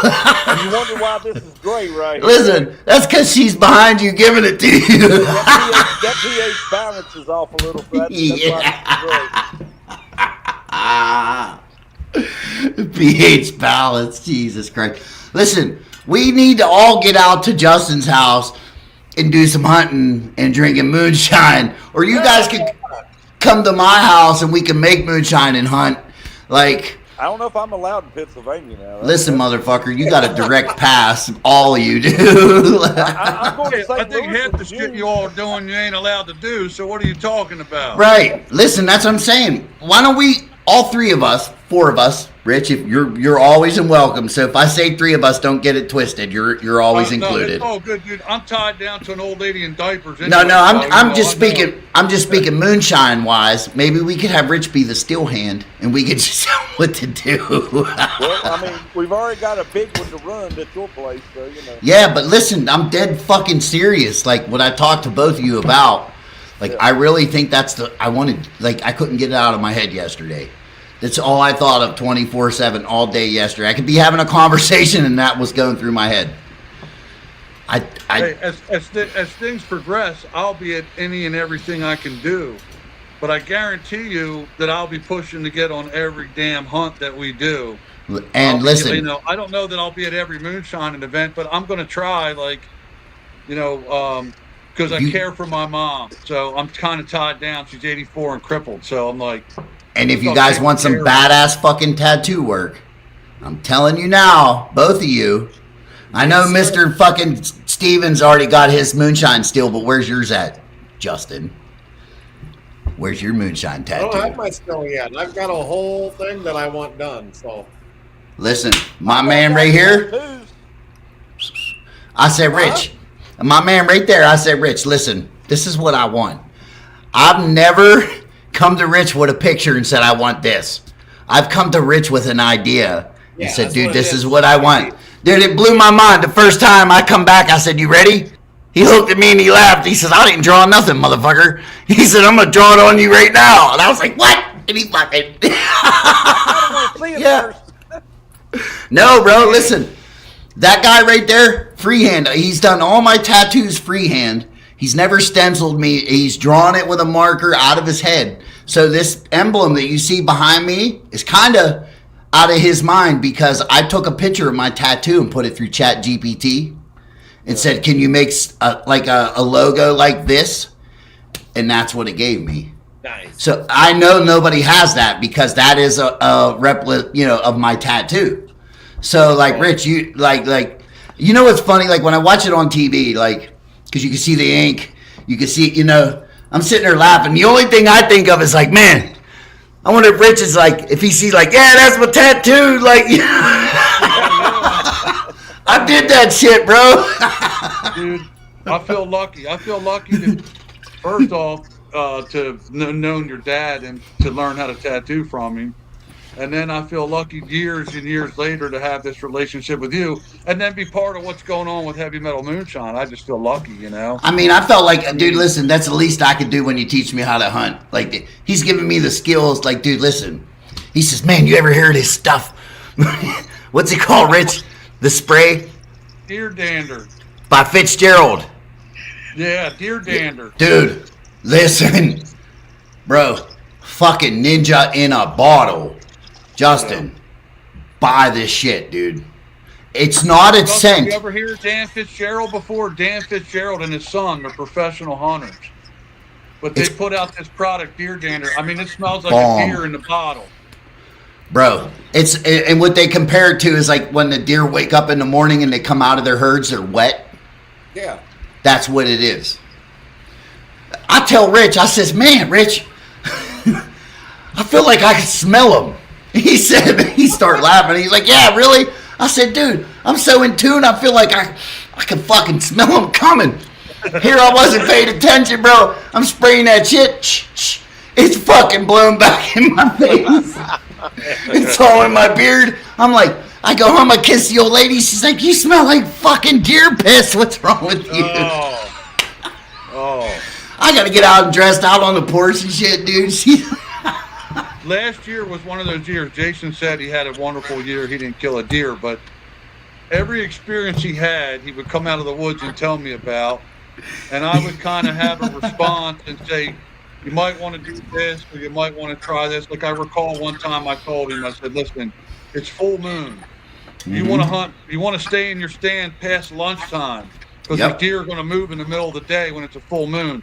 They might not move in the morning. They're going to move at like 11, 12 in the afternoon. Yep. He stayed in the stand. What happens at noontime? He gets a shot at a monster buck. At noon, they were everywhere. They were everywhere, dude. I'm like, I couldn't give him a bad piece of advice last year. Everything I told him, the next day, he's like, you won't believe it, So like, it happens like that sometimes. That I got real lucky with all the advice. I given him every little thing I could think of that I've used over the years to try to get a deer, and like, it was pretty cool. A pretty cool season. Who turned you on to the deer dander, Rich? Honestly, Dan Fitzgerald was like in every hunting video. Like I used to watch all his hunting videos. He used to hunt with a guy named Noel Feather. But Noel Feather actually got trouble for poaching. Like he shot like an elk in like out in like the Rocky Mountains or somewhere where out in the state parks where you ain't allowed to hunt. But Dan Fitzgerald, he was just one of the first hunters that I used to watch his hunting videos, and then he had products. He used to hunt with Muzzy broadheads, like his Muzzies used to be like back in the day, like they were like the best broadheads. And but Dan Fitzgerald, fuck Muzzy broadheads. I will never use a fucking fuck Muzzy broadheads. I'm gonna write him a letter this year. Dear Muzzy, fuck you. You're gonna get one of these. Fuck those broadheads. And I think it's like, here's the thing, man. Like, it's hard to compare manufacturing of broadheads now compared to like maybe when Muzzy first came out, Rocket broadheads first came out. all these companies were making them here in the USA out of their garage, and like and the metal was real, and all the blades were real. Like then once those companies Daniel. took off, now all of a sudden, they're getting their stuff made in China. The blades suck. Right. The not bodies now, of hey. the things aren't consistent anymore. I mean, that's what, as far as I could tell, that's what happened with Rocket Broadheads. I think a Trophy Taker or someone bought out Rocket Broadheads and then they mass produced them. And then once they did that, they weren't the same anymore. Rocket Broadheads were so badass. I think that dude started making them in his garage. Hey, does anybody know this guy? Who's Homebrew Center? That's the ABV Society. Yeah. Oh, I'm trying to get tattooed on the 24-hour live coming up. Okay. Bring And it what else? on. You can do that. Who's that? What's he talking about, Daniel? My buddy Bean, that's who he's talking about. Oh, so Bean is like your steel hand? Bean is my little disciple, and he's trying to tell me he's taught me everything. So, just like Muppet's my disciple. Butterbean. Yeah. Hey, it's his Muppet, Bean, now, I'll tell you what, Bean, he's come a long way really quick. He's really good now. So here's a question: What in both of your eyes is what is? How do I say this? Like, what does somebody have to do to keep up with the game right now when it comes to, say, whiskey? Like, so we got Kentucky's fucking all the way under their nutsack with water. Like, how do we, keep up with that? Like, when it comes to that, you know what I'm trying to say? Get it? I don't even know. I mean, I don't know how they're going to keep up with the demand. I don't really know. But with like all the water and all that, like, bro, they flooded their asses off down there in Kentucky. Yeah, I mean, the Buffalo Trace Distillery flooded a lot of them. I guess what I'm trying to say is how does, say, somebody coming into the moonshine scene, how do they stay relevant is, I guess, the question I'm trying to ask. Justin. Oh, man. What makes like, you know what I mean? Like, cause dude, you're on your shit, bro. You are. I ain't tasted your shit, and I'm gonna tell you now, I know it's good. Just like Daniel below me, like, I ain't tasted yours, but I ain't asking anybody else about corn other than you. Because you love it so much. I appreciate you. I think that staying relevant is, being honest to yourself. Yeah. What you do is, don't stray off and do what everybody else is doing. Do what you want to do. Do your Fuck thing. yeah. You might take advice from 30 people. Right. Advice is great. You take one piece from everybody and do something that fits your style. Yes. Absolutely. It's the same thing with tattooing. Yeah. It's the same thing with tattooing. I was just going to tell you, somebody gave me some advice a long time ago when I was really trying to do more of the tattooing than the distilling. And the best piece of advice he gave me was like, listen, man, and I use it today just for like moonshining, same thing. Like, dude, I'm going to tell you now, I probably make the best sugar shine on the fucking planet. I'll put my hands on it. Because I've been making sugar shine for 15 fucking years. Now, tattooing, would he tell me, hey, pick a style that you like, master it. You don't fucking move on until you master that style. So tattooing, you know what I had to do? I had to do lettering. Every tattoo artist hates lettering because that's what you start out on, because that's what everybody wants. Letters. Yeah. Fucking letters. Yeah. Like, no. Letters or a paw print. Yeah, or a paw print. I've Dude. done a million paw prints, bro. Dude, my dad did a paw print. Listen, it was a fox coming out of this lady out of her vag. Coming out of butthole. But listen, no, out of her vag. And it had paw prints coming from her vag. And then the fox was laying there licking his paws. Oh, that's hilarious. I'm like, Dad, that's the best tattoo ever, other than the hinge on the arm. I like the hinge he did. That's cool. I've seen some stupid shit, man. Don't you know what I mean? I've probably done some stupid shit. Daniel, what state do you live in? North Carolina. Okay, so You can't tell? Everybody got flooded. Yeah, over in the western part got flooded, yes. Okay. You can't tell from I'm that in, like, twang? I'm in the very. Actually, if you pull a map out, and look at the very center of the state. That's where I'm at. Okay. That's awesome. I think North Carolina, South Carolina, all good states. I used to go. I've never been down to the beaches in North Carolina, but I've been in the beaches in South Carolina. And Yeah. Oh, you probably went to Myrtle Beach. I mean, Murder Beach? Is that what you would say? that's what we call it here is Murder Beach.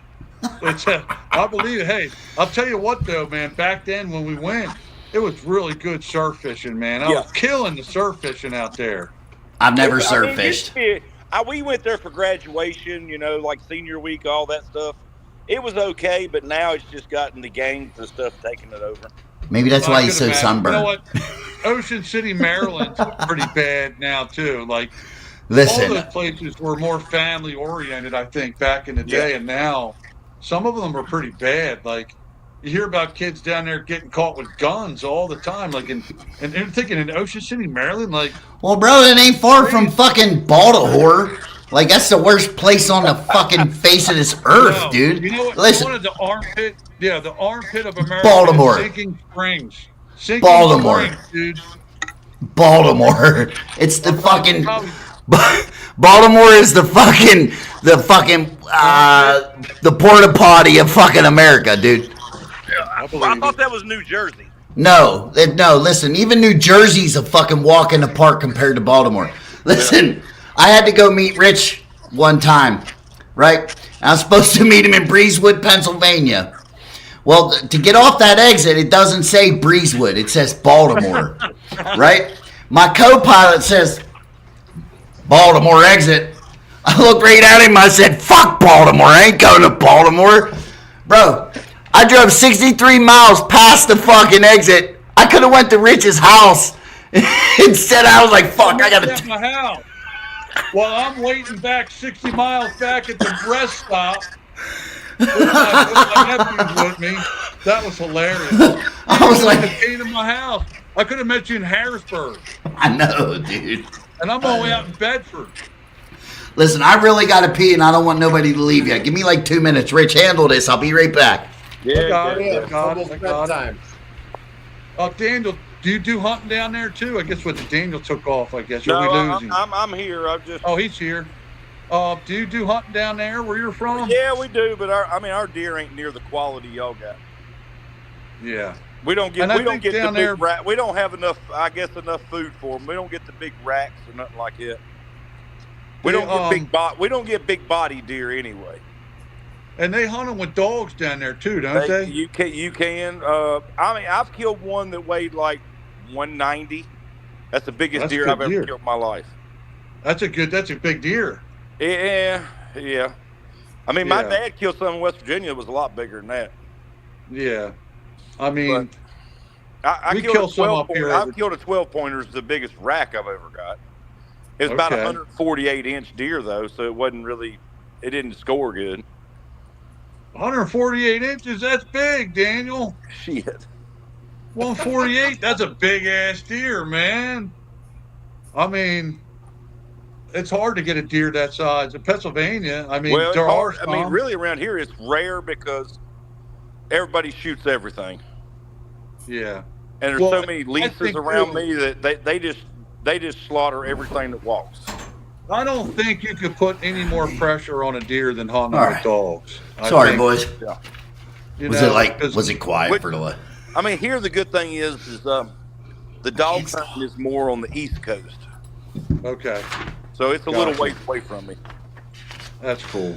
Yeah. Hey Listen- man, listen. I don't really try to dog anybody on any kind of hunting because we're all on the same team. Like, and it's just I've never done that before, and in my mind I was thinking, boy, that must really stress the deer population Yeah, out in I mean- certain areas. And also, if I eat my deer that I shoot, and I don't want to eat a deer that's been run with a dog all day long. Right. Adrenaline. Yes. Yep. Yeah, so it makes the meat. I Does it want to make the kill my meat deer, tougher? and when I shoot it, it falls down, it's dead, and then I cut it up. Listen, that's only if you're a professional, Daniel. What? That you shoot deer, they fall down, you Hey, cut we're all- up. Hey, look, I use the Professionals here. 300 Win Mag. Okay, they fall down. Me too, bro. Yeah, I use a Thompson Center 300 Win Mag, bro. Listen, I just told my uncle yesterday. I said, bro, I shot a doe in the back of the fucking neck. I found the top of her skull about 75 yards away because I use hollow points too. Well, I really, to be honest, my favorite hunting is coyote hunting. Oh, dude, come out here, please. Please come out here. Dude, I mean, I got 7 or 8 fucking packs. I've killed 100 coyote on my property. Oh, damn. Yeah. Well, fucking, we're coming to your house. Yeah, but I mean, I've got like 4,000 acres of pine trees that border me that nobody lives in. And they just stay out there and breed. Okay. But you can't hunt that 4,000 acres. But we can hunt your acreage. Yeah. but see, all my land is open land. What? You're going to need to get a heavy metal moonshine bust so that we can do the hunting tour every year. Bro. And we just go down. Bro. We can pull up and hunt, and then we can make a little shine. Dude, I have a fucking 33-foot camper. Why can't we just pull that? We turn it into a TV show and get paid to do it. A YouTube show. We can do some tattoos. Bro, listen. Hey. My wife has already been telling me, listen, that's all she's been telling me. Like, she says that I need to reach out to Daniel or Justin, because you two are the only like that I vibe with. Like, I don't know what it is. Daniel probably looked at me and was like, look at this fucking idiot. He's probably like, look at him with his pretty overalls on. Look at his fucking, hey, listen, somebody told me, listen, this is at Maggie Valley, bro, and I'm not going to say names. They were like, nice, clean overalls, bro. Like, if you're going to be a moonshiner, don't you think your overalls should be dirty? I'm sitting there going, in my head going, listen, nice clean teeth, motherfucker. You want to talk shit, maybe I'll knock your fucking teeth out, you cocksucker. That's what I was thinking in my head, like, but I'm not, I gotta be nice. Like, dude, I was going to fucking... Sometimes I have a hard time being nice. Listen, you got a hard time being serious, is what you got a hard time with that. That's a good problem to have. It is. It's a great one. I mean, I'm really serious. I'm never serious. Well, fuck you then, motherfucker. I'm never asking you good. Justin, you're my dude. Hey, just prepare for more, Justin, because I'm sending you more. Better just fucking shut up and walk away. Yeah. Be careful what packages you go to. Hey, let me ask you guys, where you guys live, are the kids still out riding dirt bikes on the road, like where you live? Four-wheelers. Every one of them's got a flat bill hat and long hair and riding a four-wheeler. Like a mullet? Okay. Oh, the mullet and the big snorkel on the four-wheeler and the big tires. But you got to ask them, though. Here's the question. They all got mullets, right? They'll be like, oh, it's my mullet. But then you got to ask them. Well, what kind of fucking mullet is that? Like, is that a Kentucky waterfall? Like, you know what I mean? Like, party on the top, fucking, work in the back. How does it go? The beaver paddle. The beaver paddle. Listen, I ain't talking shit on nobody's haircut, bro. I got a fucking mohawk, all right? I'm bald. I can't talk shit to nobody. I don't cut my hair, my beard, or my hair. I mean, I'll trim the ends a little bit. I'm trying to get this sucker to grow. Listen, Meredith, I'm gonna have to get you a little beard action, bro. Your wife will love it, I'm telling you. A beard. He's got a baby beard.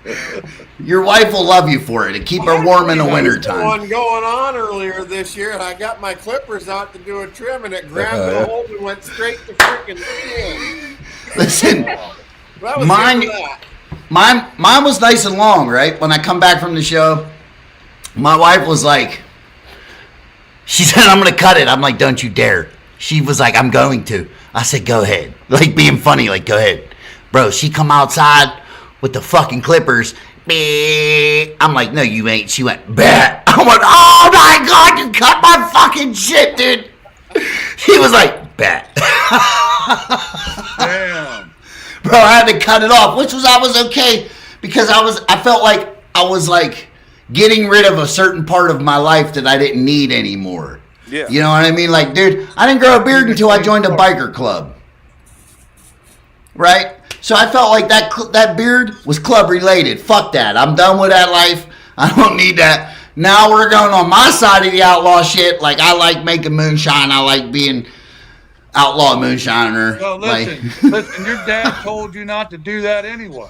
Fucking right. He That was joined the the first club. thing he told Yeah, and he joined the club with me. That's the first thing he told me about being a tattoo artist was don't join a bike club because you're going to be a whore. You're going to be Right. tattooing them all for free and everything else. We didn't. You know, we did. We had fucking tattoo parties and we charged every single one of them. Good. Hey, listen. I ain't paying for a damn tattoo. I know that. If you come and see me, I'll give you one for free, bro. I'd do that. Well, There's only certain people that happens to, bro. Like, there's only two people, maybe three, counting my brother and my old lady and Doug. That's it. That's the only people I've ever given, and my uncle. 4. So you'd be 5 and 6. Justin would be 6. I appreciate it. I'm gonna hit the business. I'll be back. Yeah. What about you? You don't have, do you got ink, dude? Justin? Yeah, I got tattoos. Couple of them? Yeah, I got 1, 2, 3, like 5. Okay, so you ain't no like, okay. Yeah, it's All just, right. It's been like, I don't know, it's been almost 20 years since I got one. Number 1 is too fucking long. Don't ever wait that long again, man. Well, my problem is I started growing up a little bit, and it got hard for me to spend money on something like that, you know, when it needed to be spent somewhere else. So, you know, I can agree with that. But I have really good friends, and I don't know, man. I don't know. I'm not saying, I'm not bragging, but my people hook me up, bro. My dude here, like, you don't even know. That's why, like, I feel like I owe him the world, because he is like, he's totally hooked me up every time I've had a session. I've never left. Dude, he's probably the only person, like, even my dad tattooed on me shit that I didn't like. And then he would tattoo it on other people. And I'm like, you motherfucker, you gave somebody else my tattoo. And he's like, no, I put an eyeball in its mouth. Oh, that's so funny. Right That's here. something I want. Right here. It's going to cost $2,000, and I just, you know, I can't wrap my mind around spending $2,000 on. Yeah, I want one, but it's gonna take about 3-4 sessions probably. So Yeah. No. Why? Because you're scared of needles? no, I'm talking about it's gonna be the whole No, it's damn just arm. so big. Yeah. Man, some tattoos Yeah, I gotta want the take whole a damn bunch of arm sessions. done. Your Your whole arm done? Yes. Well, fucking, you better lift some weights and get some tone to that thing, bro. Hey, Hey, I'll tell you what. My whole survival, my whole life survival was because of Jason's dad, really.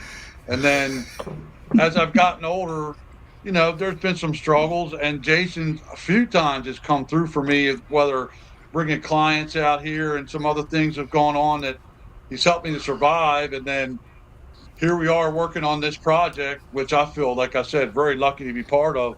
But it's got a really cool feeling to it too. Like, I feel like we're on a good See, pathway right And now. that's the thing, like, dude, like, me and him, like, he, you know, we have our deal going on or whatever, but I never show up without anybody else. So if he's gonna hook me up, I'm over the fucking roof grateful that can happen. Like, you have no idea, but I'm bringing some people for you, bro. You know what I mean? Because I don't want, like, I feel like I don't want nothing free. So me bringing people is to kind of pick up on that end. yes, it's the payment. Yeah. Yeah, man, and that's just kind of, I mean, just how I learned. Like, even with moonshine, bro. Like, listen, I'm nervous now because me and Justin had a talk. I don't want to send him none of my stuff. You got me fucking scared, dude. I don't want to send nobody my shit now. Yeah, right. We're all like the same now. We're like, fuck, man. I'm scared. I'm man. scared of the bad reviews. I mean, you know. Right. Listen, if I send you, listen, I'm just gonna say it here first. If you two send me something and I send you two something, I'm not putting it out there unless you guys agree with it. I just want you to just get on there and say this is the worst shit I've ever tasted in my life. Hey, Daniel, it's like, yes, again. I say we You do didn't go our- back I say to the we do drawing our board. own. We should do our own master distiller's taste test where all you guys come in with something, and we'll sit down and we'll do our own little thing or something. You know? Listen, man, as we kill deer and fucking make moonshine, that's what has to happen. Well, moonshine and hunting and Bigfoot. That's what we're Killing all deer. about. My man. We're gonna go Moonshine and hunting That's and it. Bigfoot. We didn't ask him, Daniel. What? What are your fucking thoughts on Bigfoot, bro? Oh, he's there. I don't know where he's at, but he's there. Like, I mean, do you, He's the hide and seek champion. he is for a reason. Yes. Now, what about like? Hey, Go ahead. I was gonna say we could always do a Bigfoot trip too, going looking for Bigfoot. That would be freaking a blast. We drink a lot of moonshine. Well, That's the only way we're gonna see him. If I I was take enough gonna say edibles, I'll that see would him. up I our promise. chances. This is what I want to know, though. Every time I watch these shows on TV, it's like they show it. You're like, what am I looking at? It's fucking woods in the infrared. Like, you never see anything at all, like ever. What I like is how many like times ghost have you hunter gone out? shows, you know? How many times have you gone out in the woods and you hear a deer or you hear other animals? And it's always Bigfoot when them motherfuckers hear it. It's like, you hear that? They come and walking through. Like, it's like, yeah, it's a goddamn elk, motherfucker. Like, No, it's a squirrel. I mean, Fuck that elk, it's a squirrel. It's a squirrel. That when that elk motherfucker starts sounds like throwing it's rocks 500 at you and pounds walking beating a through there. tree against another tree, then I might believe it. But It's when like they a just walking through the woods, 500-pound squirrel. Here you go. Like, yeah, bro. That's what they sound like. I love it, that dude. one show, they got the blonde lady on there, and I'm thinking, you know, like, is that why they're bringing the female out there so Sasquatch will sniff her out? That's out of the woods.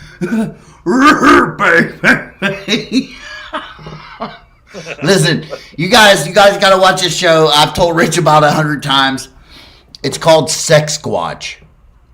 And it's not what you think. It's not a porno or nothing like that. Oh, okay. It's a fucking low-grade B movie, but it's funny as fucking shit, dude. Like, if you like stupid funny, dude, you gotta watch this movie, dude. It's called Return of Blood Fart Lake. Oh my god! So the name right there, bro. If it's stupid No, funny I like think the my wife movie might enjoy that. Spaceballs. That's I mean, Talladega it's silly. Nights right there.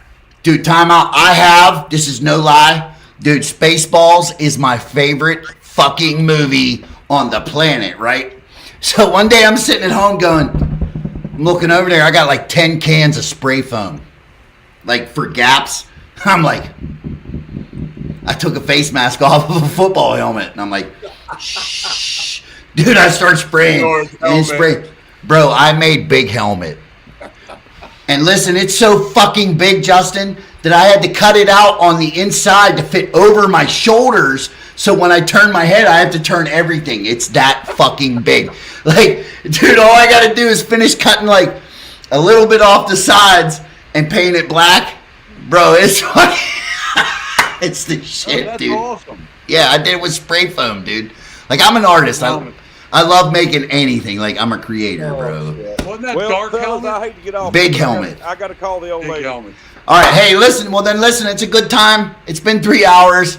Yep. I can't thank both of you, all three of you, enough. No, Listen, thank you. all three of you guys. Listen, I can't have done a better job. It's all three of my best friends here, man.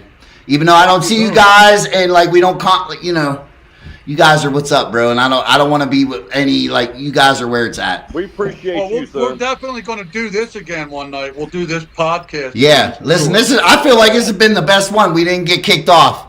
Yeah, Yeah. Well, we we were tried. good this time. Fuck you, YouTube. All right, fellas. Justin, Jason. Daniel. See y'all. Take care of yourselves. Yeah. Hey, it was a You pleasure, too, brother. All right. Don't hang up yet, Rich. Don't hang up, Rich. I won't. Justin, I won't. thank you, my friend. You Thank you, brother. Appreciate No. you. listen. We'll be talking soon, my dude. Rich, it was a pleasure meeting you, man. Yeah, it was a pleasure, Justin. We're going to do some hunting and some drinking for sure. Amen, brother. All right, guys. Hey, Brother, God bless you. Later, guys. Later. dude, don't get up yet, I'm not. dude. That was the best one, bro. That was great. I'm gonna end the stream. Hold on.